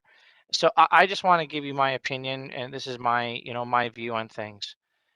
We have a clerk that, and the clerk's office, that cares deeply about accessibility. I say that without any hesitation at all. And I know that there's been some names kind of thrown around here tonight of individual councillors, but as the mayor, I am telling you, every single one of my 12 colleagues that are with me, they care deeply about accessibility. And so I want that very clearly stated, that this vote, unfortunate as it may be here with the outcome, that is not because of a lack of caring on anything to do with accessibility. It is a logistical timing problem that has reared its ugly head. And we're literally kind of forced into this position right now. So I'm disappointed in where we're at right now. And whether I run or don't run, or whether my 12 colleagues run or don't run, whoever the councillors are, whoever the mayor is in the next election, whether we're here or whoever is here, I believe that they will champion and hold to account these issues coming forward in the proper timeline to make sure that these types of methods are done before the next 2026 election. And There's my comments, and with that, I will call the vote on the main motion. So all in favor, please raise your hand for me. Okay, and that's unanimous. And Councillor, I think Downer, was going to look to move something with Councillor Caron. Thank you, Mr. Mayor. Yep. Mr. O'Brien, did you get the changes? If you could put it up from the one that was in the memo. Yes, I did, Councillor. I think I have the last one that you sent through, and I can pull it up now and you can confirm it. Yes, so, okay. So there's some changes. So you'll see that it's that staff be directed to research, investigate further accessible voting service enhancements, including the remote accessible vote by mail method. And then I've added in consultation with the Accessibility Advisory Committee. So in advance of 2026 municipal and school board election, and report back to council. This is the new addition by Q4 of 2024. And I can't see it now. So for implementation during the 2026 municipal election. I think we're just changing. We had a DeLorean moment there, going back in time. It said accidentally 2016, so we're just Through you, Mr. Mayor. Mayor. The future here. There we are. 2026. Yeah, I just wanted to make sure that we get the correct year in place and that we capture your motion as you intended. Okay. Okay, so that's officially on the floor then for Councillor Downer and Caron. Is there any further questions on that then? I'm sorry, as the mover, did you want to speak to it for a second, Councillor Downer? No, I mean, that's just sort of, I think it's small, you know, I think it's in context of what we've heard, this is sort of seems to me like a small ask now. I have a bigger concern about still the inclusiveness of persons with disability in some of the work we're doing. But I'm going to take that offline. I'm going to read the report on Friday, and if I think I need to, or if I feel the need to add anything to it, I'll be able to put that on a future agenda. So. Yeah, for sure. Yeah, absolutely. Thank you, Councillor Downer. Councillor Guller, did you have a question on this or a comment? No, Your Worship, I wanted to move an amendment. Oh, okay, go ahead. Yeah, and I'm not sure if I have a second there, but just given the timeline issues that we had this time around, I would like to move an amendment to change the time from 2024 to 2023. So to make that Q2 2023 on the current 2023. And then we can have a report back from the clerk so that there's more runway. Yeah. So let me just see if there's a seconder for that. And Councillor O'Rourke is seconding that. So, okay, I'm sure the first question will be to our clerk. Is that even possible? So I'm just thinking the city is coming out of the election. The new term is officially instated in end of November, I think it is. And then you're into holidays. And then I'm answering for the clerk and I shouldn't be. I'll be quiet. Let's go to the clerk. Oh, and through you, Mr. Mayor, to Councillor Goller, I think you sort of hit a couple of things. You know, our big thing with any of these things is we're going to, and I've heard it loud and clear from council, and you probably well know that we do this regardless, is the engagement piece. We want to really touch base with the AAC. We want to talk to voters. We want to survey voters broadly, not just the AAC. So my caution would be the timing for us to be able to get that engagement done in the way that I think council would expect of us to do, certainly that we're beholden to do through the community engagement framework, to be able to meet that Q2 2023 deadline. Certainly amenable to moving it earlier in 2024, if that's what council would like. But I would just be really cautious, Councillor Goller, about us being able to do that level of engagement that you would probably expect of us. So through Your Worship to Mr. O'Brien, this time around we had the clerk's office come back with a recommendation, and then the Accessibility Advisory Committee said that the in-home pilot was not their preferred option. So what timeline would give you the options to bring it back to council, and then if the option that is brought back is not adequate, give you time to work through it again. Because if I'm looking at this, 2024 Q4, that could easily slip into 2025, and then you're onto the election. So would Q4 2023 be more reasonable? Through you, Mr. Mayor, a time window in 2024 is still likely best for us. We would be able to get some work done in the middle part of 2024, I think. When I look at 2023, we're going to be coming through the election, as Mayor Guthrie said, into 2023. There's going to be some orientation work that my team will be focusing on with council. There'll be, a significant amount of potential follow-up from the election, compliance audits potentially, although I certainly hope not, potentially recounts or the like. So we will need to be focusing on that in the early parts following the election in 2022. So my preference would still be to land it sometime in 2024.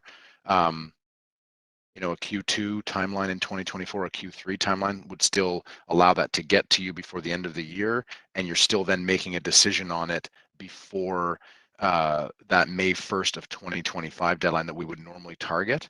And we can guarantee and ensure that we've done that engagement with the AAC, but not just the AAC, all other involved groups, and those that we need to touch base with on it. Okay, thank you for that. So if I'm hearing, the earliest possible would be Q2 2024, so that you would be comfortable with. Yes, that's correct, Councillor Goller, and through you, Mr. Mayor. Okay, and your worship, if possible, would it be possible for me to remove my amendment and change that to Q2 2024? Sure. Technically speaking, once a motion is moved and seconded, it's the ownership of the council. So I need to ask all of council if anyone is not in favor of the removal. I've heard no rejection to that. So now I can go back to you. You can look to move Q2 2024. I think maybe Councillor O'Rourke might be willing to second that. So you go ahead, and I don't want to speak for you. You say it. I'm happy to second that. Okay, great. And Councillor Goller, I just didn't want to speak for you. You're okay, Q2 2020? Okay, so that's on the floor. We've already heard the answer from our clerk for that amendment. Can I call the vote on that, everybody? Yes. All in favor of that amendment, please show me your hands. Thank you. That's unanimous.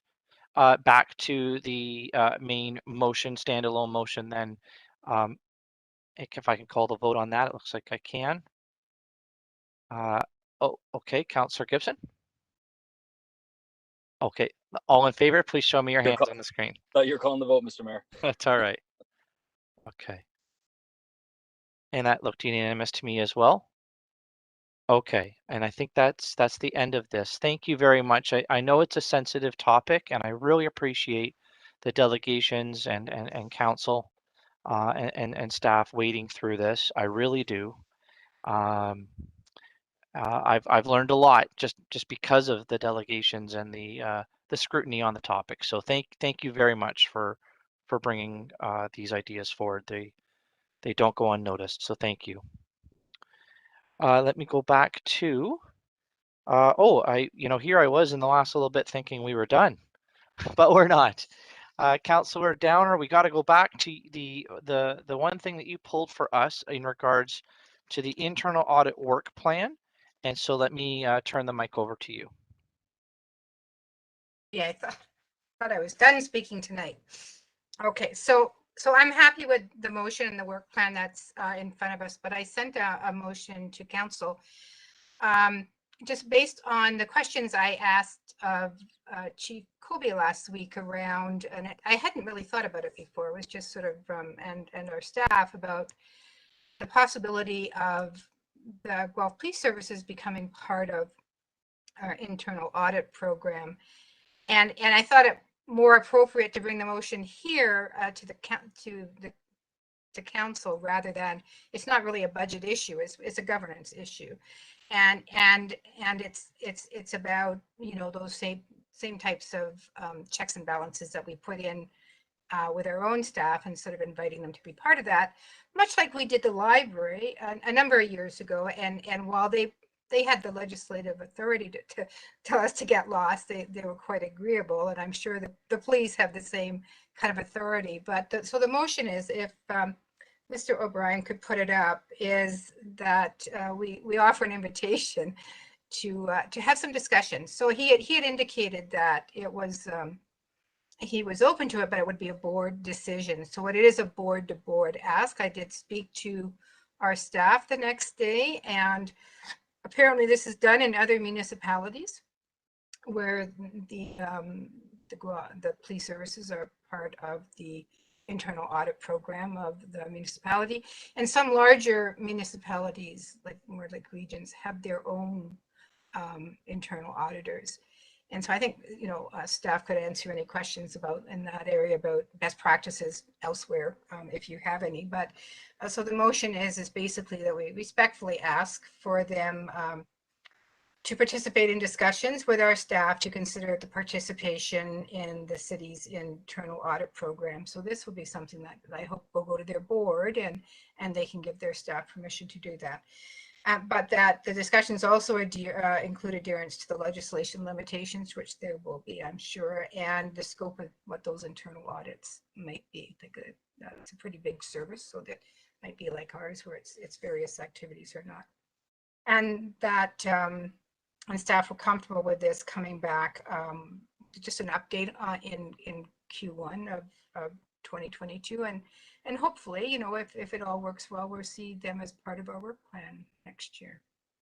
Great. So I saw some hands up for seconding it. Yeah, Councillor Alt, I'll pick you if you don't mind as a seconder. Thank you. You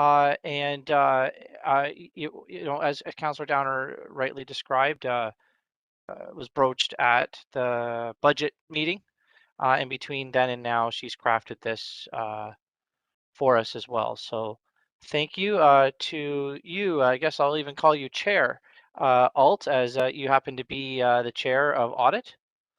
Thank you very much, Mayor Guthrie. I completely support Councillor Downer's initiative. I appreciate the language that's used to the term respectfully, I think is extremely important, and recognition of the various elements of legislation that we will have to abide on this. Most importantly for the community is I think it reinforces the significance of the percentage of the city budget that actually is the police budget as well. And this is not intended on finding skeletons in the closet, but is really intended on being as transparent as we possibly can. And knowing Chief Kobe, I well expect that he will be quite supportive of this. And I saw Councillor Gibson and then O'Rourke. Thank you, through Mr. Mayor. So in advance of the motion coming forward, thank you, Councillor Downer, for the advance notice. I considered it, and I'm very supportive of the motion. I think that it's a terrific idea. Quite frankly, as a supporter of the police, it's going to really allow us to, if not anything else, compare in terms of how we fund police in Guelph compared to other municipalities. And quite frankly, it's going to show us a lot of really good data on how we can correlate supporting police services with health and safety and safe communities. So I look forward to the audit, and hopefully it is a comparison between ourselves and other comparable neighborhoods and cities, because I think it's going to be telling just how good a deal we get on our policing here in Guelph. That's a personal opinion. Thank you. So going to O'Rourke, and then I would like to actually, the clerk is just reminding me, it'd be good to remove the motions that came from committee of the whole. We can't forget about that as well. This is sort of an add-on. So Councillor O'Rourke, to you, and then I'll look to call the vote. Thank you, Mayor Guthrie. Through you to either the mover or to our internal auditor, Mr. Jelassic. Is the intention also to pursue what the service rationalization review suggested, that we explore some, back office synergies? So is that conversation part of this motion as well? So the question was to either me or the internal auditor. I think we could go to the internal auditor, I think, as a staff position should answer that. I can give some commentary maybe before the vote, but go ahead, Robert. Thank you, Mr. Mayor, and through you, Mr. Mayor, to Councillor O'Rourke. Yes, that is one of the avenues that we could pursue as a possible audit program. Sorry, as you correctly identified, that was an item on the service rationalization review, and this would be a good approach to one of the possible audits that we could conduct. Excellent. Thanks. Thanks to Councillor Downer for that motion. Thank you to Councillor Billings. Through you, Mr. Mayor, to Robert. Yes, the service rationalization, but you know, when we talked before council, we received a report on the different types of audits, and one of them, I believe, was value for money. So is that where you're also looking at, like, legislation aside? Are you looking like the service rationalization component, but value for money? Is that what you're thinking? Thank you, Councillor Billings, through you, Mr. Mayor. That is certainly one of the possibilities of an audit that could be conducted. Of course, like all of our audits, prior to conducting the audit, we would agree to the objectives and scope of the audit with the Police Services Board, as well as management and staff. And so that could be one of the items that could be considered as a possible audit. And similar to what we do with our city departments, you know, we want consensus on what the audit scope and objective will be. Okay, thanks, Robert. Mr. Mayor? Yeah. During the budget, Councillor O'Rourke asked a question about resourcing. And I don't know if the chief ever sent an email to members of council with the answer to that question, but he addressed it at the Police Services Board. Did we receive, like, members of council, the answer from the chief on resourcing? It was essentially the cop to pop. Cops to population ratio. Yep. I'm sorry, I didn't look at the budget board today. I'm sorry, I don't know if that's been answered or if Okay. budget staff Well, then captured it. just a follow up then to answer the resourcing question, because it was given to some of us. Cop to pop, yes, number of officers to 100,000 population. Yes. In Ontario, I believe we were told the average is 170 officers, approximately 170 officers per 100,000. 100,000. Yeah. And in the city of Guelph, we actually have 140 officers per 100,000. Yeah. I think the chief might have said that, if I recall, out loud at the meeting, but I think there was supposed to be a follow-up email, so maybe we'll just let our deputy CAO of corporate services is here, and I'm sure Trevor will follow up with Tara and the budget team. That would be great. Okay. Thumbs up from the deputy CAO. Perfect. So actually, I have a little bit of a question here, and it's probably to Robert, I guess. I just wanted to call the vote, so I'm sorry, everybody, but now I have a question. So stop me when I'm wrong. Hopefully, it's not too early on in my question. The motion is very clear on wanting an internal audit. And internal audit functions are, in my view, quite a bit different than a service rationalization. And so I would actually think that an internal audit, once you know, Councillor Downer's motion hopefully passes, because I do agree with that, is scoped with the police. It's different. Internal audit to me is like cash handling processes. It's looking at the adherence to the internal policies that are in place. That's why you do fleet parts procurement, overtime. It's more adherence to the policies that are in place, whereas a service rationalization is looking at more like a comparative type of analysis of one city over another, you know, or like what we did here at the city, right, with KPMG. So what was your takeaway then, based on the conversations with Councillor Downer, as to what you were thinking was the conversations that you were going to have with the police in regards to internal audit. And I only want to make sure that this is out in the open here because internal audit functions are different than a service review. And by the way, I'll just say this on the record. I don't mind having a service review on the police, but I think that should come from the police board, to be honest with you. That should come from the police board to do that. That initiative is my take. But anyways, Robert, I think hopefully I'm laying the foundation of the question properly. Yes, thank you, Mr. Mayor, and to you. You're absolutely right. An internal audit is much different than a service review, as conducted by, for example, KPMG did recently. You're absolutely right. You know, I would say that our audits are not just limited to reviews of policies and procedures and adherence to those. You know, we do conduct comprehensive audits that include other elements such as you know, risk identification and risk mitigation strategies. Absolutely. And absolutely, I think one of the challenges for this type of audit in the future would be to come to a scope that's reasonable and that is acceptable to everybody, but also has the right targeted approach that we're all looking for. Because you're absolutely right. I mean, our audits could be very narrow focused or could be very broad and comprehensive. So that will be a key element of it, is to get that agreement between all the parties as to what it is that we're going to look at. And yes, I think the comprehensive audit approach could capture a number of the elements.